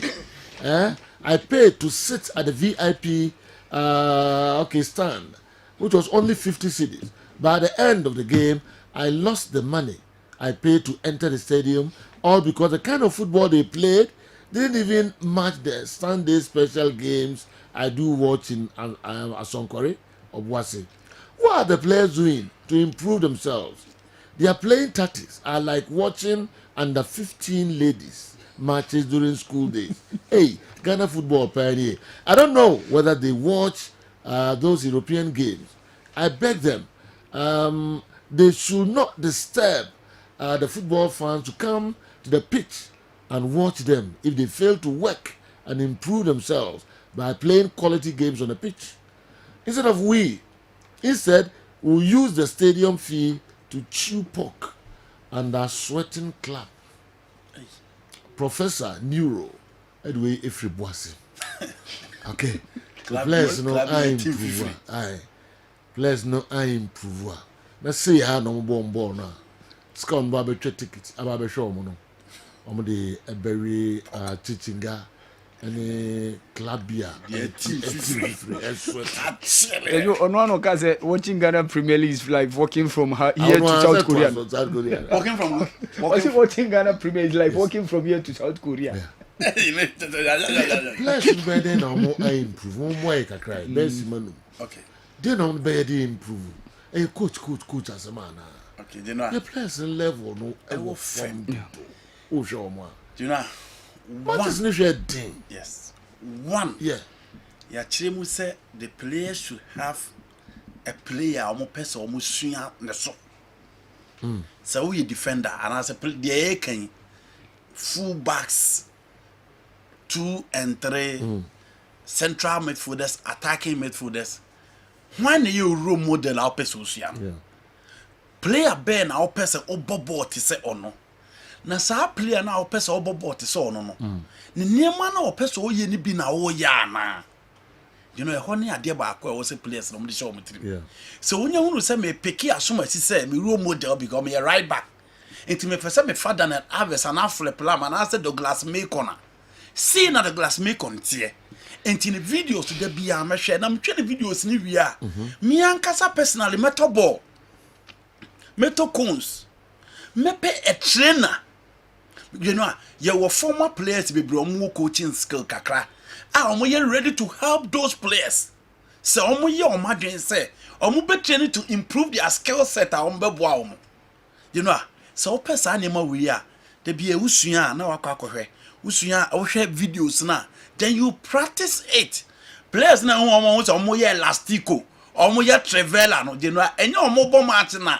Omukoye ye ne tomu yade omusua o training ground asua ne ofie because elsewhere abroche de no obi o place ne bebre omufie no omoye pitches ho nti omade omo personal training ye ha unya sa but within your own area you can find a place ube improve skill set amanyema timi akoye you know free ho who player no say who ye training na say who share videos na who practice ya who build their self confidence and sign a coaching so the aba be kan ho nti name a ball na o defend na achi or ye step over or ye flip flap or ye domin otimi twe na ni no obo no look no enye coach bia na kire no jeje coach atimi di na lipa mienu anim no obo totas enye coach bia na kire no eye niema wa ye no the training ground because coach a ball na otwetwe Bayern Munich for more money atena ase no say you me sure support the team because omo ntem but because we are building a confidence level now gene skill set ni die no otimi gina mu atimi nya go no etije no boys no minimum has of player bi say you say okoto say obobo pa wo mfikira wo mu team nim Jesus Christ Tiago Akantara krama Akantara kura ntim ne mu mfimfin but me who such a hard to folk Jesse ama sa ball na obo no mfichire no wotimi aye ba akokora me ditum say the expectation the pressure the demand no se unya obi a wo high confidence level a obetu no nyinagu but se jo eniema usua wa ha no se wuduru ba bi obi e hwe na se wantimi a exhibit sa eniema at least about 60% of it e bia na ball no se ne nyankopɔ de ma so ujai na akokɔ ye die wunim ya unyina park no so ball no bia nim se ball ema to build your self confidence by training, by practicing, by watching videos, spend time nada na fa home so the bear obetimi anya the right frame of mind and they are prepared very well for games na coaching so amount the confidence to do it because you know yenim coaches or mutimika so open twen me ma omo e bi so player na ne boy entwen ko a yenim player coach obeka kire o say ball no ye ball na ye serious because me who coaches are say oh bo flip flap oh bo elastic o obeka say the ball ni di agro but e bi eno no so ano no Stephen Odo enya na twist and turn that because that makes him special apart from the intelligence or the back kick ball no the twist and turn makes Stephen Odo special Chastela do be call no side do about no dazzle the way through before we hitting the ball no amanko amreku boko na no the trevela na na ball and look am do cha abebom obi ehu ba amanko amreku any Chastela na no mo de omo na nchen na na boko na kicks don't bote free kick na no ball no say no practice with training ground and continue ball chance but she New Zealand 99 say Ghana nya free kick don't bote ball no ultimate bomb ball no ko she poni inti you know practice make man perfect now practice ya now master wow confidence level ne course no I watch Kopama video ni busa na say 90th minute on Anthony Gordon penalty a eji omunkwa player be no bebo ni di omi ni obi aka so bebo omfa mo bia Kopama ka say 90th minute penalty a o say na ye je ne nkan no abebo and look at the kind of penalties that Kopama ball now no he penalty no ball he be a keeper ko na he penalty no ball no irus no and Anthony Gordon na me hu a penalty that watch him against Manchester City abro nya penalty no it is because oma build the confidence level no ti ade ne ba no oba be gina kira o ye no it is you know that is the only way ye ball na ye na okọ me say what is stadium he ball na we jai no wadam fudi nkombo because ball na o he no ye beam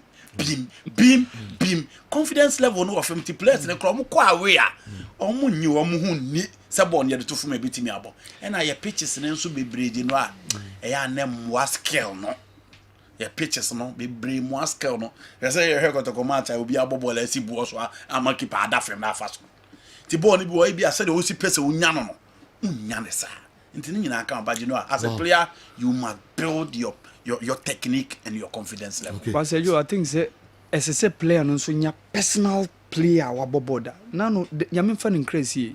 The late Joe Debra betena ha. Echere the trainer no the must even do. Not training half spaces and all those things how to exploit. Young players no saying all former players are moko ho eji pep talks. Eko jit omo ni dressing room go sakeno. Young players no say. That's it. Joe Debra boys never know. No. So I think say it's one of the things I in place. You know, say no so omo head ejuma pa. So some of the players are very good and can exhibit their God-given talent on the field of play. The problem is some of the coaches. They are not flexible at all. They restrict the players too much on the field. Check that one too. Kofi Anafo, Edwefri Suhum, and Abre. What do you say? Yeah, true. Also, players will home to my head. My coach is a restrictive players no pitch in the solo. Hey, as a 90 minutes no person control player no the movement be out pitch this. On say The coach is ni bi so sa no. Eno na make say coach bi wo ha obo na ma bo ni o ka say obo nkura bo. Obo vini ball bi o ka say obo nkura bo. But almost the results. My players ni be express. Yeah. On say ye model na isu ya. Na sa nyema ni wom. Ene na ma Ghana ye special. Double number 10 in any game, the Brazilian model. Ene na ma ye special. But on say no ya force wa a problem of Africa and South America. Ya force wa to ye ball na gu. Akwa ko di Europeans na ti say bibi the modern football. But you know almost quick say opa Premier League. Hwe Kupama. Hwe Odegaard. And you know they pick the two. Hwe omumi no star no. A typical African Brazilian model of a number 10. Just a ball no e kro mo a ye more time. E more relax. E body omo pe ansa na game no more reality. Na ye mpon no masa ba be the main focal point ewo babia. In as much as I agree sometimes you want the ball to be quick, sometimes results here very necessary. I think said the coaches too must consider the skill set of the players. You know, you munsi mune cross on 10 10 watch our board on so no. And also your ball him do. Because you know, Chastela no, Stephen Odro no, Jordan Opoku, Akufu mono. Omo na ne Valentine Atem, hello Kwakumo no. Omo na ne control game no who say yes, you are watching football. And you know, Obia parrot mo lamta asem, Obia kamudasiru, dia na no mo yentia. Ball ni kro ma na omo ball ni ho ba ma who say play grabo. But this recent situation, you know, and the same thing. Play be Chelsea. I'm saying the last season no. That boy is good. Hubert Jau. That boy is good. Yes. Very good. The him say Jama Yesu. Kofi Yesu a man a free roll. Last season na e ba se kotoko pe no. Sir last year no. That boy is good 2-1 we lose you no. No a campaign. Etiasa 2-1 now we lose you no. But me general one thing say we are against us Antikotoko. Oh, if they have somebody to keep an eye on, it should be Hubert Jau. They can't board no so. Ninda Kuna Casa or Damasepa. The guy is me who and Crankrow confidence or a very confident player. Men per such player, born you can and yes, pressure on a man at Tobo not watching. Hubert Jau. Very, very good player. Very, very good player. Also, look, coach Samoboa Duno. Were a coach of midfield. The teams now coach, he wins game from the midfield. Your coach is the department of winning games. Some of what do you winning game from midfield? It is when you midfield in the Yana Hotchen pass, another Togum Society. Morinos when you defense and Hotchen. Simeone when you defense and Hotchen, Antonio Conte when you defense, Pep Guardiola the midfield. Coach Boadu. Ocean team was short mediama, it was the midfield. Zuta, Kwakwa, Agadas, Blay, who?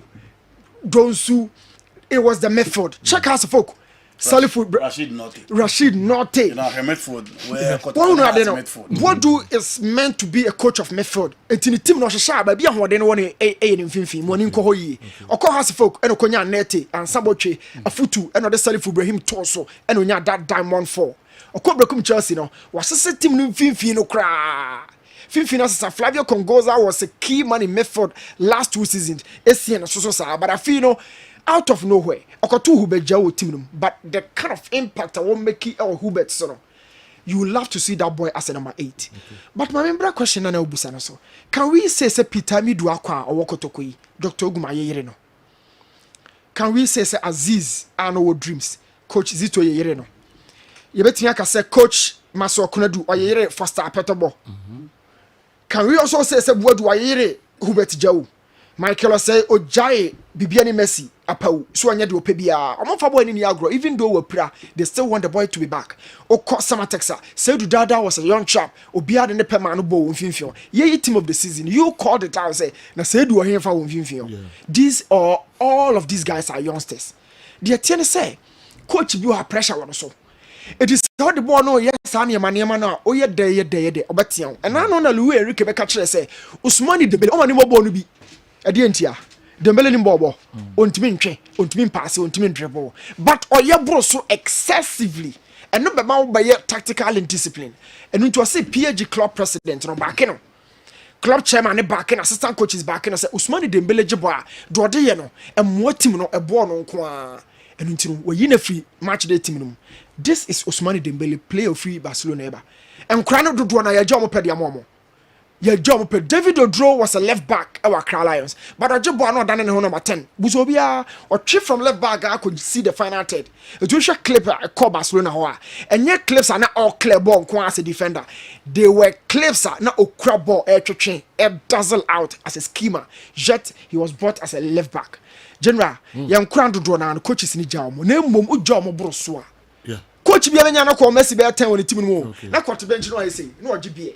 na kamo ye adwuma no de ma no but if you overdo it na coach na so step up any opposition go we be change na mo on say na ni abre e ho na me wo coaches ni ja mo pede mo pa na dentie ye players ni ntimi improve ni say ye change coaches in tentem dodo coach Kasim Mengele o che e wo bechem look at the impact of the bar team num impact no was so clear coach Zito wache e dreams yi yenhwe na impact coach Adote wache o mediama yenhwe na impact Boadu che o mediama no yenhwe na impact ye change coaches na football no de tie na say Sakura bi free form ba no ameto senior players by 4-5 e team no mu a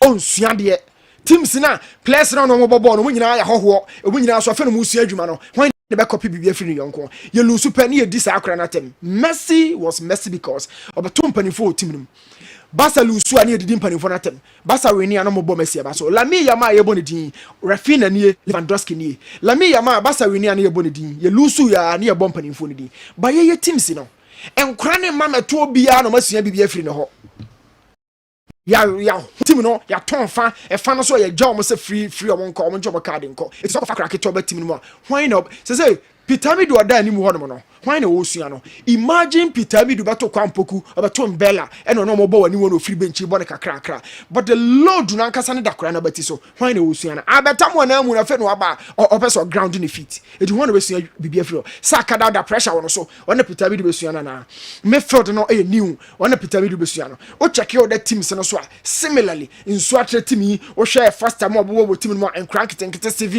you mo omo na experience guys no unhu panimu bi o team no mo a obekasa akra wi ese ko sua no na pressure ne ba akotete kakra obeba teams ni nyina ye new it is a coach bi na kofa ne bae na de echi ne asa coach ne dia na chese bibia asidi amakra no next coach would have to cause some magic and say no nya the best out of the player other than that enyama bebo tias those youngsters no etuomba mo meto obi a o team no na ye ha pressure ba mo ani do matem who to learn from ubetimi akosua Ronaldinho skills amade achekem what the back game no na senior player bi ni team no man kan cho say no na say Franco can say Kofo was the coach for the other players by check team members Akofo no mo ball no check ni teammate no and say Franco catch say na Kofo na say coach wo mo check those players but not on handle mo ye gina release ball in them hold on those words no who hear somebody to tell you okay our field and also as a senior player.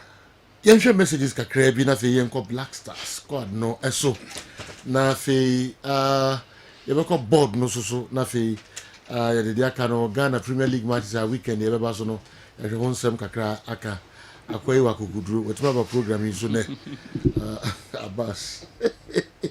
Good morning. Investing in your profession requires conscious effort, okay? To learn and learn. It's found in every profession in Ghana. We cherish names and accolades and relax. If a journalist refuses to learn, he or she gives raw programs. It's so with football too. I see our players don't learn. You go near players sleeping late at night and are involved in personal bickering with people, all of which drain their psyche and their tact. They use the small money in buying flashy cars and spend their time on social media chasing women. They should allocate their time in all these things. We free Kwabena KNUST Kumasi and Odebreye. The players bisu de maminko MC Backwell Kombolo City, Wafa. Apart from the minimal talents we have now at the moment, most footballers now will tell you medium impact match, especially when he's not selected for camp prior to a game. It's basically attitude now.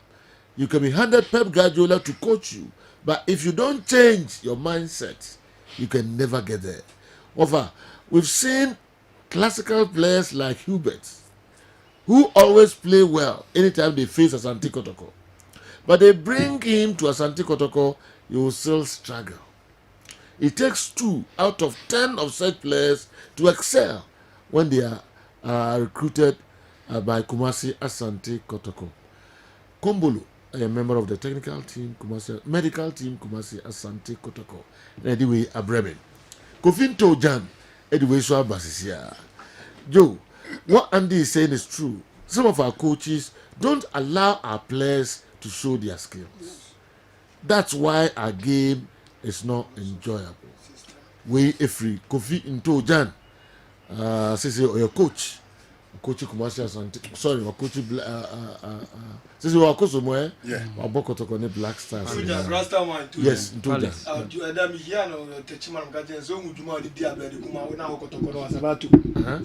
By team na has team ani adeba crew man Sabato. One na player kuta team no pa.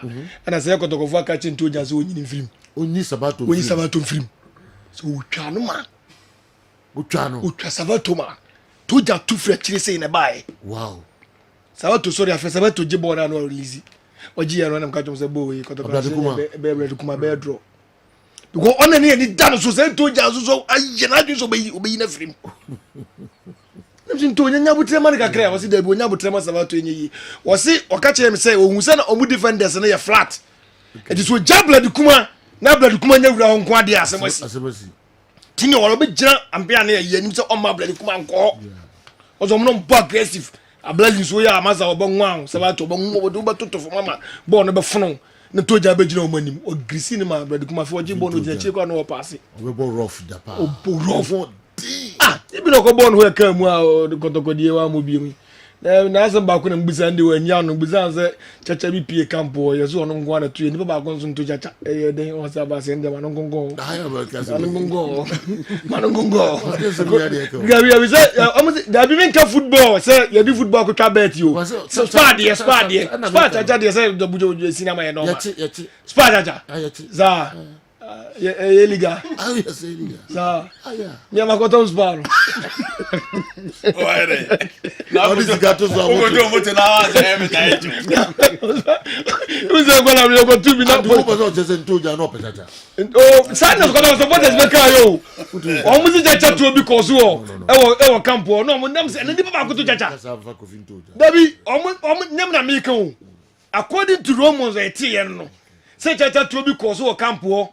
Na no wakana mi yanam sisi na mane zedi baba ko nto chacha ede na omdo to ngwa so ngwa spa kuta na to ngwa ye be na yes ano se abaso ya se mo ke be na possible sa ofi sa se mu de so bia awase nya no kre wase nya no so no mde atoro so kro na ni nyina akwa masa ntu Kotoko kro ya so no pra yo so ka African Cup sa wa be kan ya isi for ma this ekuru kra no sa wa be kan match na mi refi Kotoko match bi African Cup o we be na wo wura che nya clip no be na wo wura na nam se gufi na wo be na wura de se nyi he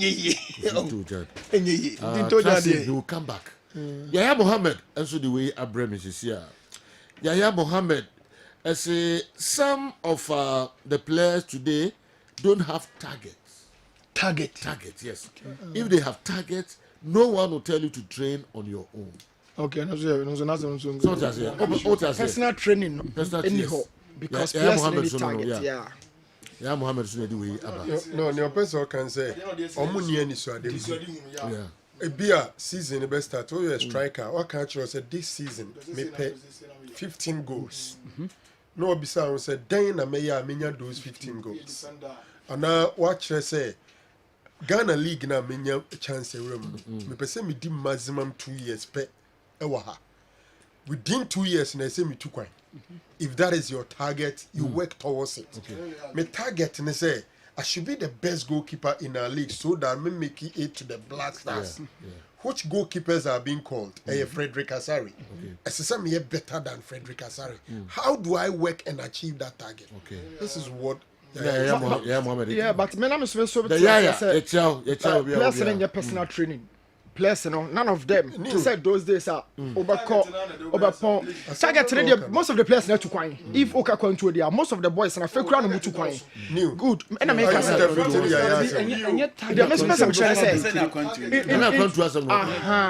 But personal training say upon training weekend yanko training coach I may be off day or 30 minutes. Do we even see that? I want to who ya message, you know.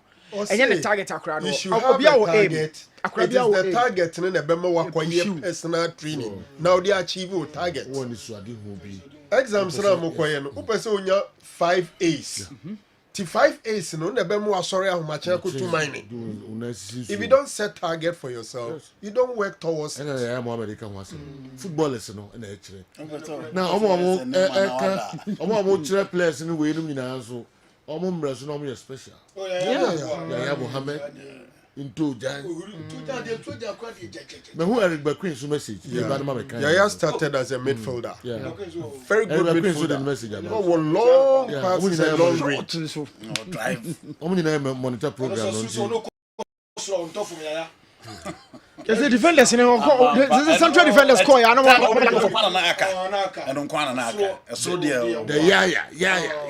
yeah. Ken Boachansa on the two bombo. Abbas was absent at the Kwame Chase Sports Complex last Sunday. I guess he was afraid. Hatofok is still weak. Hatofok is still as weak as my 105-year-old grandma's Brazil. Ken Boachansa. Ken Boachansa na kata me ma. Oso wa ma ho. Na osuro. Omusa the gate o me kra no me soro kufo ko e won bobo e band no. And I'm trying some don't build on Jimiska. Man, you 200 and no 7. Minam 2 years as carrying a mamma.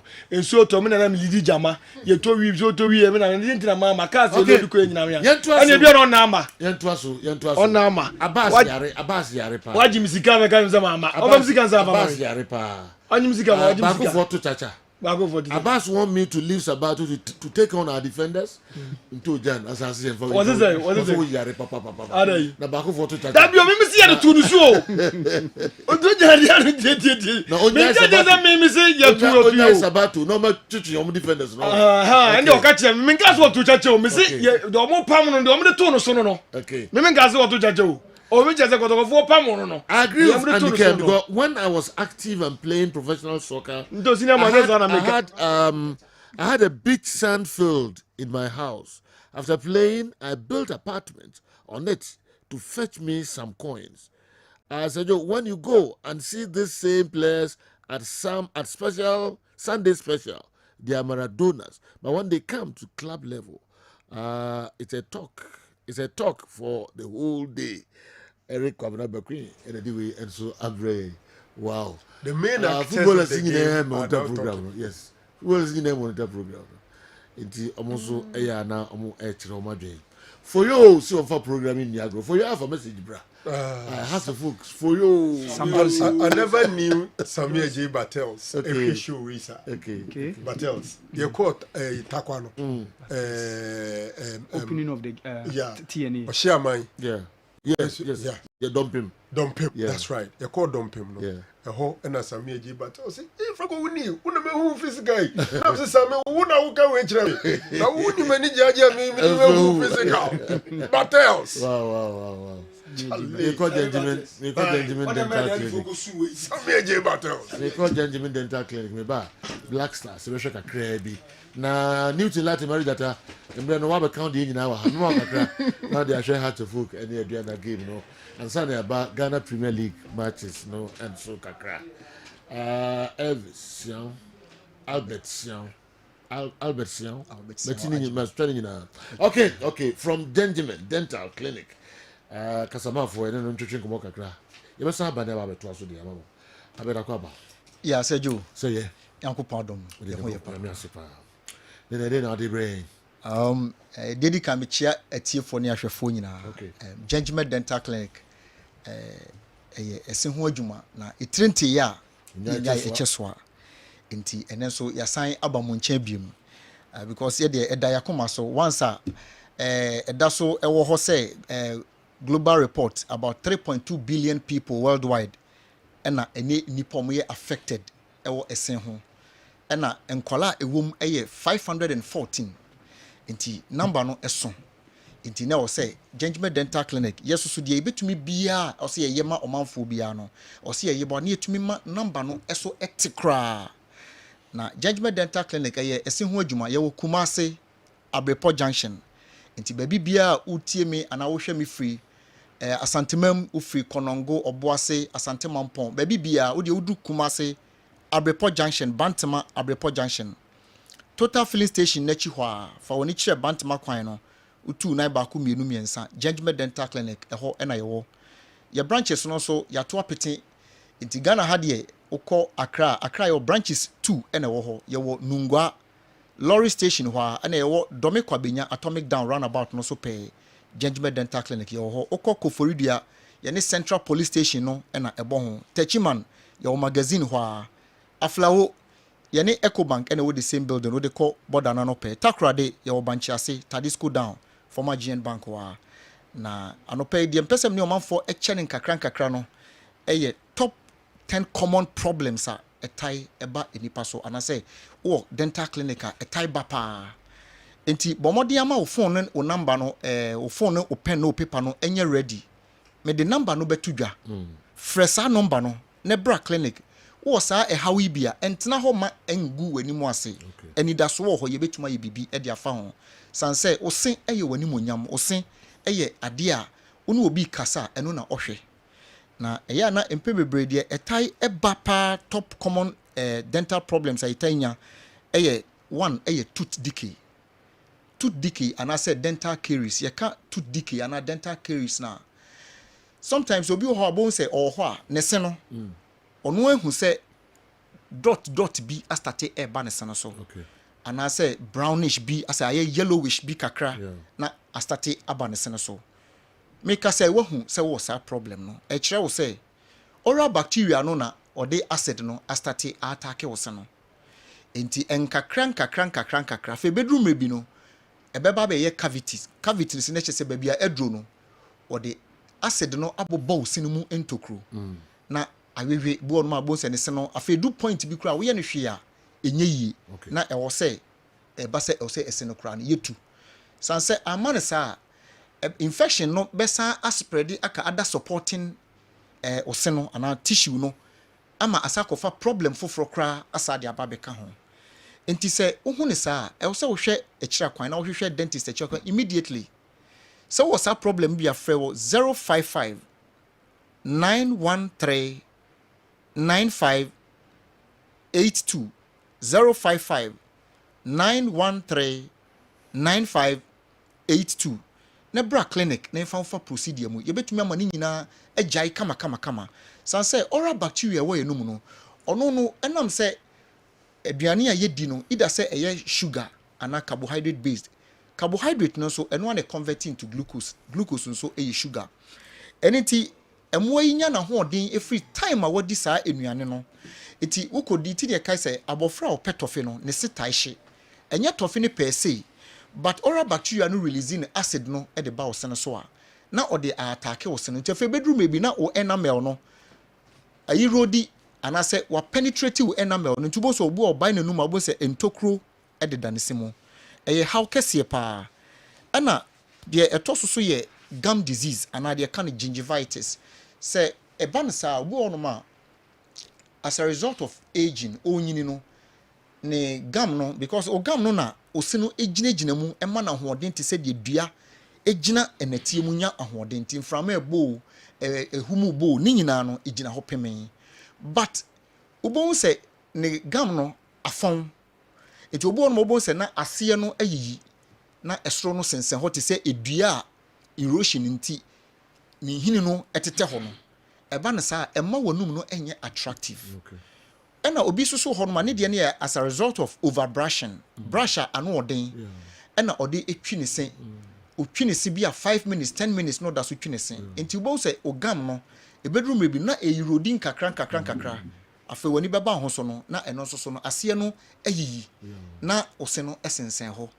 ana obi susu ho no ma plaques anase enuane a eka yesi ni mu no nso obi ho no ma onimpo sese odidi wi a ese floss ne che se o se odidi wi a wo yi usim obi ofa prayer of form of the fan and tumom na or the ewura nim apart from say enye hygienic no esa cause another infection esa de ma ana obi so ho no ma toothpick or the ewo ne simu a oyiyi no bo no na toothpick no ewo no bo ko hu se blood ewo achi still na of force eba ne sa ema cat eba ho nti ebo ma oral bacteria no kra sa to me rura cat ni mu esa ko create more problems at the mouth ana obi so ho no ma yellow ni green bi ehhehye ne senase a enya homeka enya attractive apart from say ema scent eba wonum no esa ma oral bacteria yitina ho edidi wo senase eti ohyewo gam no ase utut na ase na owiwi ho nti obo no mabo say okasa na obo okra na osori anopa bo say blood ewo nanum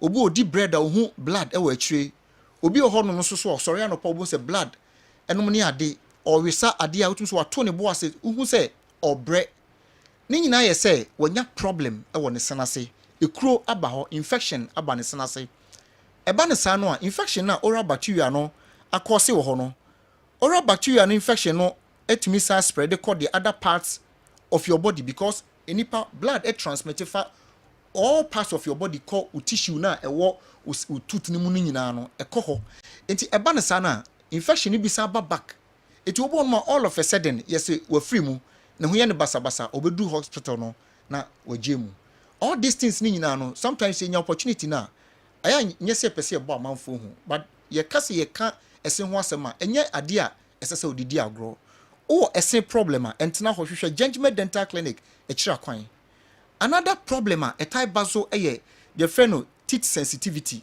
ana say de ne sen FMFM no nti obi ho no ma onom ade a enyunu a onya sharp pain bi ewo ne simu apart from say bia wo allergy eno de bia wo body reaction no e bia wonya fruit bia na juice bia ye high acidic content eno no e bia wontimi eno wo ho badodo na obi ho no ma na ne se no crack aba ne sinimu because ebi ho no ma ode ne se no na etu ensa no de bia ye advice say ye mfa ye se entu ensa so ana say dompe den no jai makraman no na kraman no mum emfa eno because why we nam na wie dompe na aka no ese wo de makraman no but na all for so ase obom e bedroom ebi no se ese no emu a ida se ese no kra tumi ye mobile ana se crack ebebam ti se crack ebema ubem se what's the nya teeth sensitivity ana bi susu ho no ma overbrushing no brush no odin no a wodi twi wo sin gidigidi no na eyirodi wo enamel no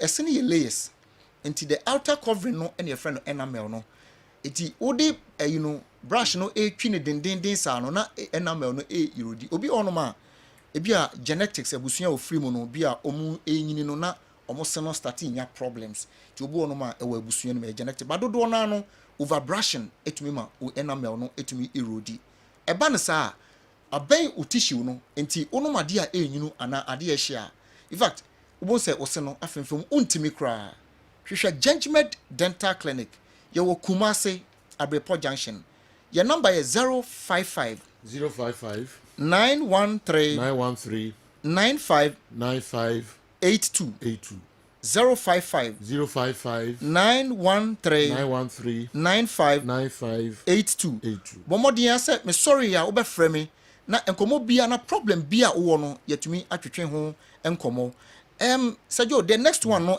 say obu no ma crack and a broken tooth obu no na ne se no crack abema na ese no ebu eno ya de a etai happen say last 2 weeks na mokofori bia abrantie bi eba so kowe ahwede na ema ne se no eba ne sa nti ese no ebu eso na bu na de aka no asaye mobile eba ne sa no a in fact eya na ha adwen because oral hygiene no say wan nya ne yie na wan practice ne yie because dia wo ye ne ne no ene ba affect ochina enyin tumu say enipa se wunyini dru umpanifie bi so a esese wose no ida se ebetu na ebebubu se unya ne yie a osini begu wonu mu kama obedi 80 years 90 years na oseno problem bia enya ma ho judgment dental clinic de me adwumadie ne dance ne say yen ye de wo fa procedure ni mu no ne de oral education no e ka ho nti ye kyerɛkyerɛw it is sometimes obi cry to me back clinic or say oh mete mo nka ewo ebia social media so radio so tv so ne mo me pese mo examine me na mo ebia na problem bi eba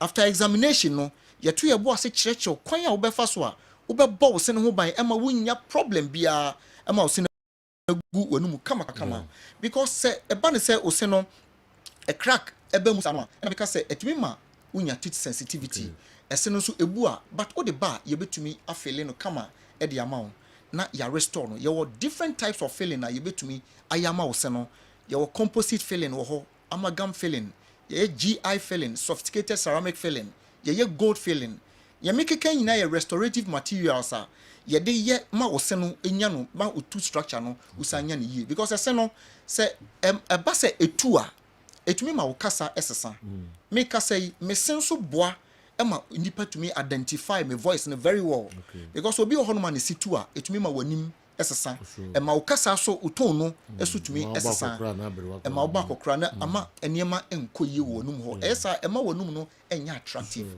enti oba judgment dental clinic a ye betumi a restore oseno kama e de ama obi hono ma cavities nti ebi ane se no edru point a eno no o restore enye yi gise ye tu free ho said ye be ya enko affect other supporting tissues no enti oba ye be feel oseno kama na ma oseno afane die onimu kra no ohun se oseno kra bia ya ye ho adwuma enti hwehwe judgment dental clinic ye wo root infection wo ho root infection no and I said ye can RCT root canal treatment oba root canal treatment ni ye obi ho no ma se okasa na wo hwe ne se no especially incisors na di animo na because of ebia accident bia onyaye anabi okokonto kwa bi sorry and I said bia bibi anama ne se no bona eso no kura bu kakra na animu de no ba kwa ye tuntum bi na ehyembu so na ye brown bi na ehyem ehye se o tissue na ewo utut ni mu no asai o de ba judgment dental clinic ye be ye RCT that root canal treatment eyi mu nyina kama ye wi ya fele ama wo se no afa ne ntoma pa e de fra enti judgment dental clinic hwehwe ye kira kwan Kumase Abepo junction na a fray was our number so fray was 055 913 9582 055 913 9582 samambo problem no so a esen abu apai ahye bra judgment dental clinic yedamase I was saying my better sipa ono na kasama from judgment dental clinic esin ohwe misra wo ofe say na se enkoyi a eti wa ho ofe no so say hwi memfa sin eni agro ka ho efre numbers no na one no entwetwe enkomo. Good morning sir. A section of Asante Kotoko supporters should stop calling for the sack of Coach Ogu. We watched the late Opoku Afriye, Albert Asase, Opoku Nti, Kofi Badu, Francis Kumi, Seth Ampadu, Akwesi Apia, Beneman, the late Papa Ako, Sam Ampe, etc.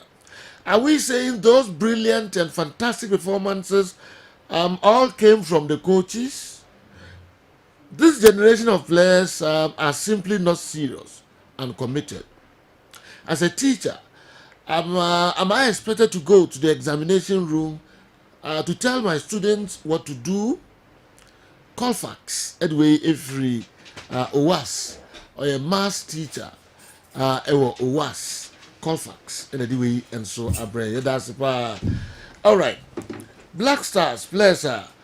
Before Atun Sade Afre Omo coach Otoado Atun Sade Afre Omo Sudan double header no Yame Yaduma Yawada Ghana and Sudan ewo Accra Sports Stadium sanso na Nibnada Ghana and Sudan krona no ewo Match Stadium ho ewo Libya players now Atun Safre Omo no emse dinka ba bontin that yen intentem goalkeepers no Lawrence Atisigi Jojo Wala coordinator Frederick Kasari. Defenders near Azikafu, Ali Seidu, Gideon Mensah, Tariq Lamte, Salisu Mohammed, Alexander Jiku, Abdul Mumin, Jerome Opoku, and Afe Kingsley Schneider.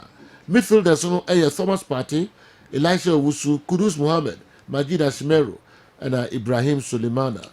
After attackers and forward to know Jordan Ayew, Inaki Williams, Abdul Fattah Isaku, Enes Apia Niama, Antoine Semenyo, Joseph Pentel, and Afe Brandon Thomas Asante.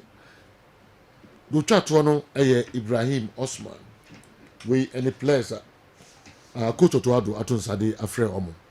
Afe Ghana Premier League games a weekend Kosono had to book near Diana and Hombobre. Obi antuma fa ball anto ne nyonko atenem ene mediama ebetwen Heart of Lions ewo Takwatiene Stadium ho na me yatuma ochina kotoko enso betwen Accra Lions ewo Lenkley Stadium Karela omone Samatex ebehia ewo Aliu Mama Sports Stadium ho ewo Tamale Insuatreman enso ebetwen Legon Cities ewo Nana Krumansa Park no eso afei bibiani Dance Park eho na Gold Stars enso betre fia twen Bechem United sanso na Brekum Chelsea omuso any Young Apostles ewo Golden City Park no eso Tuba AstroTurf eho na Nations FC omo toa Dreams FC eno omo de akota eso na fei Vision FC ene Basake Holy Stars ni Ajay Kraku the second Sports Complex na sa game no enso elbaso Abbas Trying to tell mommy what could do you pa. And now the gosi ya na mansa nyina ate ye no. Cause ye ne aduana de. Mansa nyina ate. Egosi say house of folk ne aduana na ye aye draw. Ndi mansa nyina ate kala ti wate. Aduana nyina. Frank Garo ti wate. 10 against 11. 10 against 11. Kamaru di bisha Argentina bana kaninja ne Maradona nyina ginam. They say ye jaika. Da bi ene de obobo mu Kamaru di 9 against 11 na Argentina.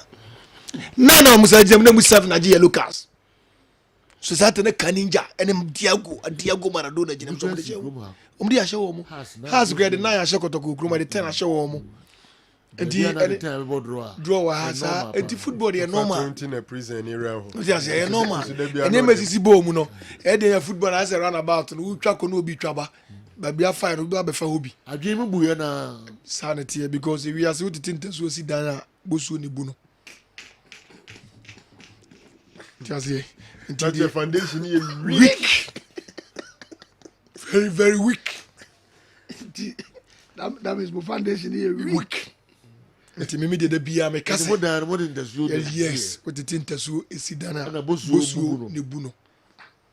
The passport akoto go. Ede be den koyi. Yen koyi si ya ye. Haso folk. Materials ne guta madi kan kase ublemu watara enye yie. But obia ne de rusimo no.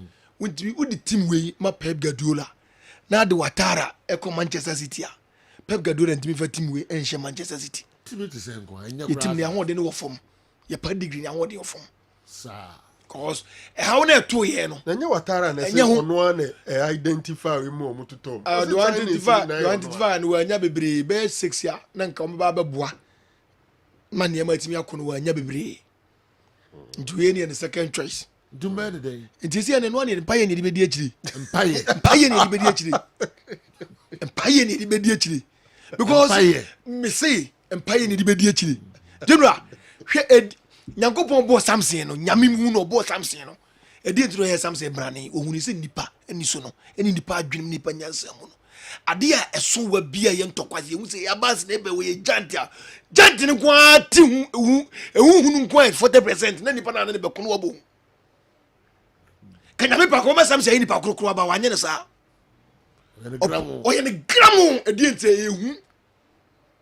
Goliath, gramu, and then wobble. I said, David, get talk about and who's sitting at the Yamiama David Yame Goliath? No, what does he? And you didn't Yamiama man or Benako, one to men who do judge your top one, go away. Jantin tra. It's your case to say. Ade bia hu ni mu bia wasase su bia wo ye enye ye dem na etie hu nti ko bia betima bekasa bi bato ni so ba wo bumra enti na eti wiase has ye tim asa wo ba wo peja wo ti hu has tim na ne hu abo wo peja wo ti wi Manchester City a Guardiola wo wi Guardiola no hwe Haaland Haaland is Fernando Silva so when when na wo yama hwe Ubejo TV Barcelona, hey, I go on the journey way. Yes, you randosi. One is said yes, way. Now you must show. Now put out no more be out. I want to go on the say no more. Who know you can film to a bar or no motivation to go was such a war about fear.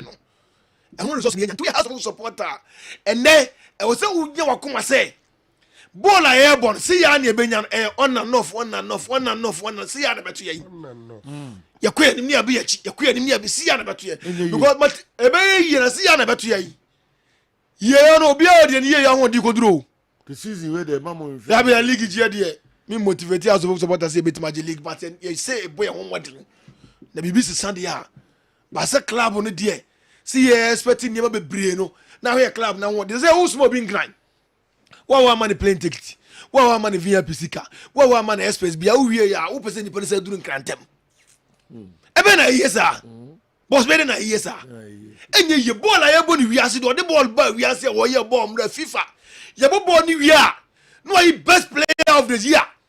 Well, you are son will be young player of the year. Would you usa? Nkwala mu no na aye say. Akola be na je Ballon d'Or da.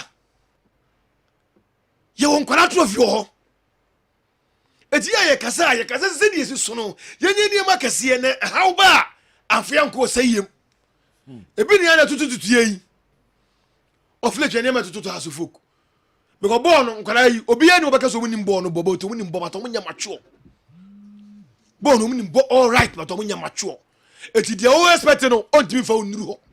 Wa hwe be blame ni be but adeno so ye we leaders omo na kofo mbae eti se nkoyi a abotre ne wosi enya because say football na dem ra na ye wuti nkofo obi a me shema ne yi omo mu wo ya na ebo eti dia ka cha so supporters ne say se si ya no ba bi ye keka ko no ye nye nwa abotre ye hwe be team ni free ba ni hwe be ye duru ni hwe be ye ko ni fa support ye club no enya sa ye de nyema bebre be kan ho a enya de be yi because de kosi oboasi ebisi akra enye yi ebisi kroma enye yi ba oboasi de betimasi se akwai head ball akwhye no o se dwane kwa na se ball ne head kwa ka head kwa ye dwane kwa ka head ko nifa so tem different day but I'm just say ball now head share no hono we suspect because why head ball share right now dwane kwa left now nim say left in ye dwane kwa ye when head ball go oh you suspect we suspect because I didn't know ye ntiase anim why head ball right now dwane kwa left.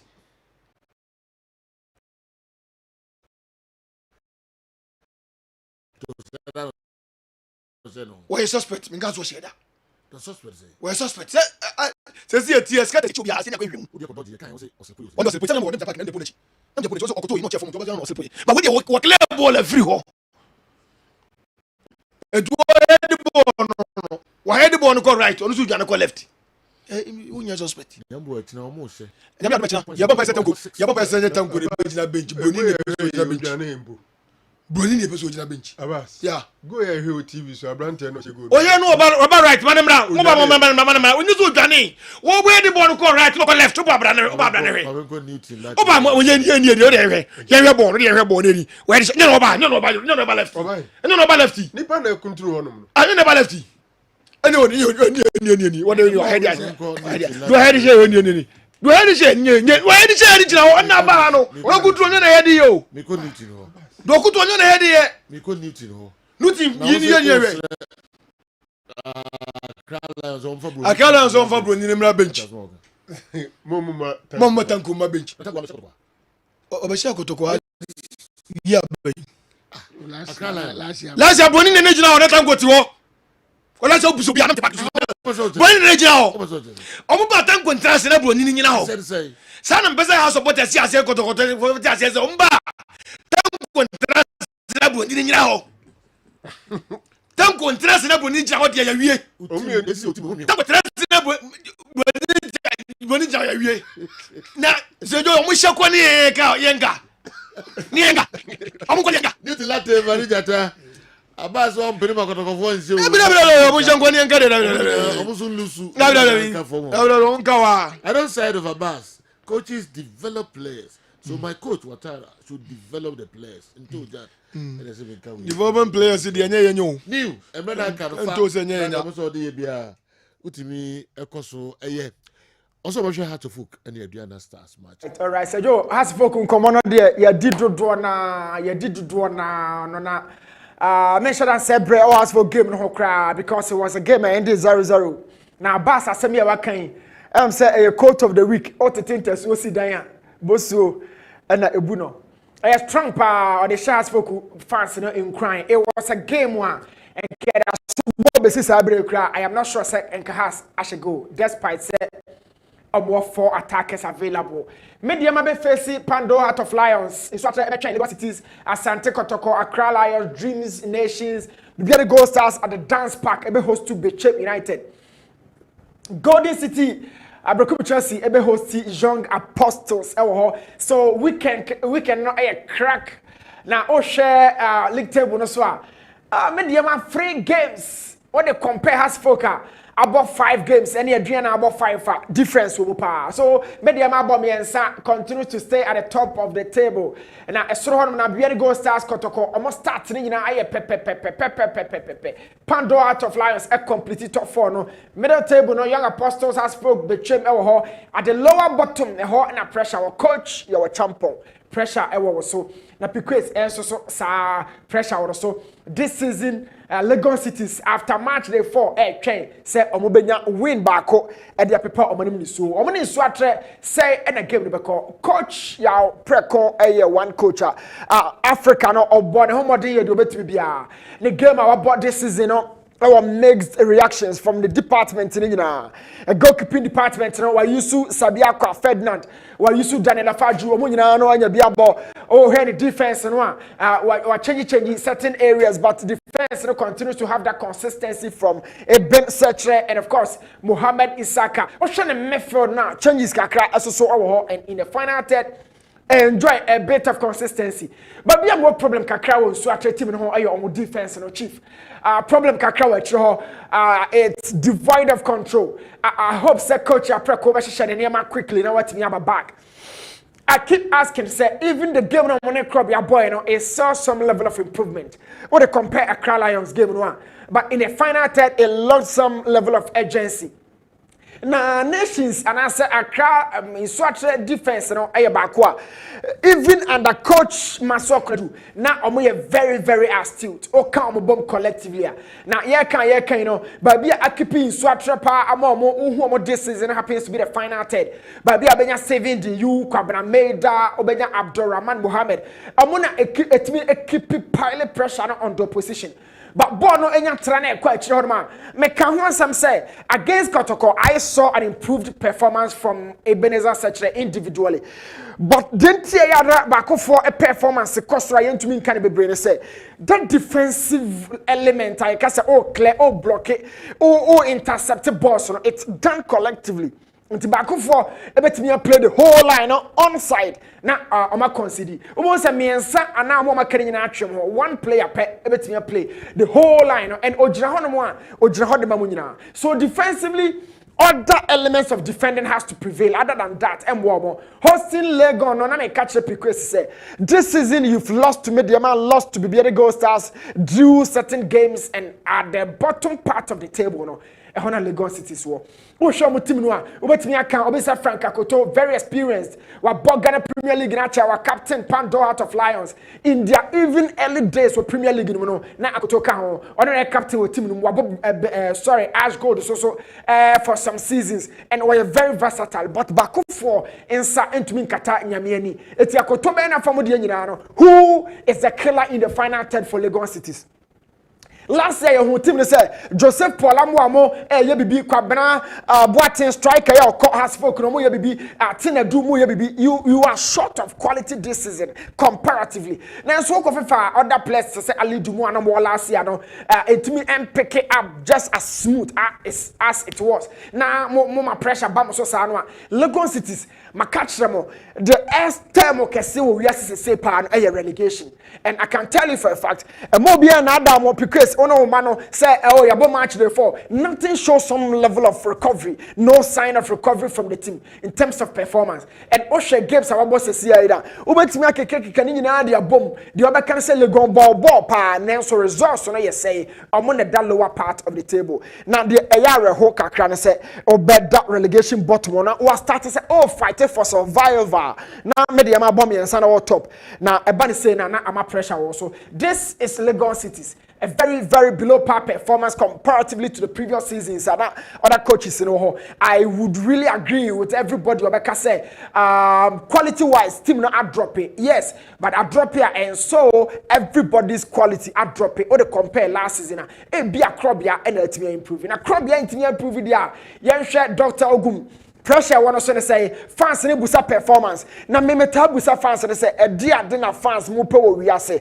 Are you looking for results? Baby na mo dai come on yan so 3 points na enka mo back from wo. You were about to sink to the lower part of the table.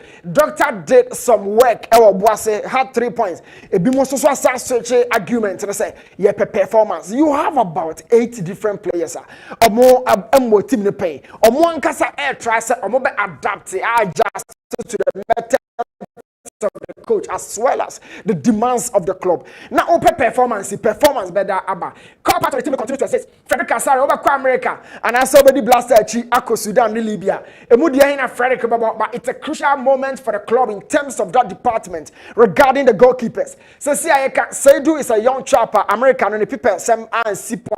I understand on your part of the squad. Frederick has been called back to the Blaster said the position last time. Yeah, but not all fano on Sam Eshahonmwa alongside Atizgi and Jojo Wolacott. But the TN say, is it going back to the squad now or no more US or joining Blaster? Joseph Abro consistently either so a main man or backline or one Justice Blair ball one Samba Soswabo in midfield Emmanuel Entry another constant member our midfield or where so Kotokotimi our call parter or more air flourish but Accra Lions will give you a run for your money. In the final third, Ubenya I bet limit your movement. If it's down to the technical team, as I said, Muyahu Bibi against Inswatre. I saw the guy always run and leading the team, pressing in the final third, hoping that in terms of possession recovery. And you do be 70 minutes. Watch and analyze where he started his move very, very deep. And now starting move, no. But why I'm saying so? Say other members also the final third war. We have Peter Aqua, Obenya Saka Dauda, and now no game against Swatre Ayekam every but tactically, coach at the 4-3-3 with a 3-man midfield, echo 2 holding midfielders in team and then entry.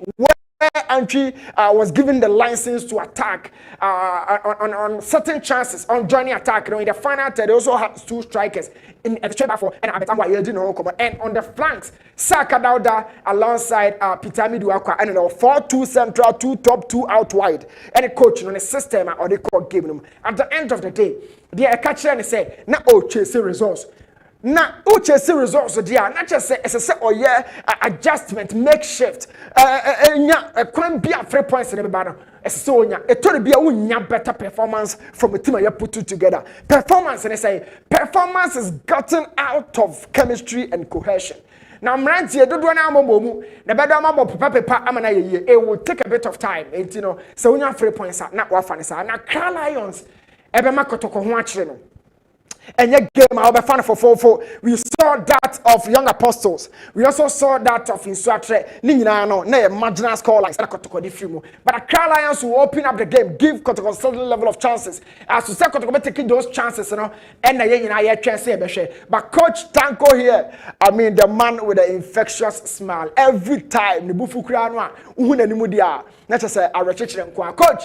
And now you're boachi now you fire say performance this season in order to talk previous seasons no one na kotoko attack no beba also pa kotoko attack no beba also ade ba come and can check kotoko say Accra Lions and Prima 2 central defenders in for ball number they will press them very advanced and high up top of the pitch a hona Lions defenders no be hu omo enti hwade a mo de ye nsu atre de make ho asem ya no mo de be kotoko defenders no it means you would really have to be very faster in moving the ball away from your defensive zone esasamo ke kam ho you sha everybody, every second receiver during the first phase, has been taken over. And Tibani say no, two central defenders in Justice Blay and then a blow. Or more necessary, or more other than that, say Joe, Accra Lions, Ebeba Beha, Kumase Asante Kotoko, papa.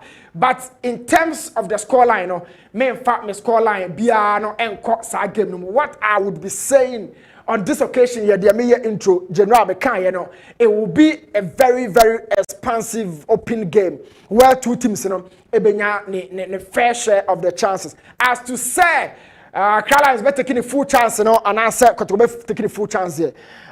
Two teams, I wish them the very best. Season, I take it off. Wow, but that lower bottom said the Eddie can add discuss, While we are better honor ache papa. What I will say, they say things in prepare so massively. Unya results are no about cross, but open performance now you're fun there. Doctor will give you performance and results number and your D and our obey. But results in a bar as a self support coaches and I'm take pressure so both Kotoko and a house of folk. Chief, you for Premier League in here. Now all right. Newton Latin marriage at the Premier League, in here. Now I'm a wrap up na fe. Breaking news of the four and so trans. I was a defender. I moved to the midfield and became a striker. I didn't get a chance to be a goalkeeper. Yaya Mohammed. No. I'm glad Newton is talking about senior or old players in a team. So, you've showed clips of Asante Kotoko olden days. The massive crowd trudged the Bayern Stadium to see players, not anyone. The oldies were super good, and I would never stop talking about them. To me, what they achieved for their teams and country, none of the new generation players now can do that. Well done, oldies. God richly reward you for what you did or could not get during your time. Football cannot be football if we don't remember or talk about the past. Kofi, Toronto, Canada, at the end of Toronto. Now, birthday be your yes, with the Nkoma Inuya back with your friend Kwame Awesome. Kwame Awesome. He didn't tell the friend a game changer. Okay. And Kwame, a very special birthday to you.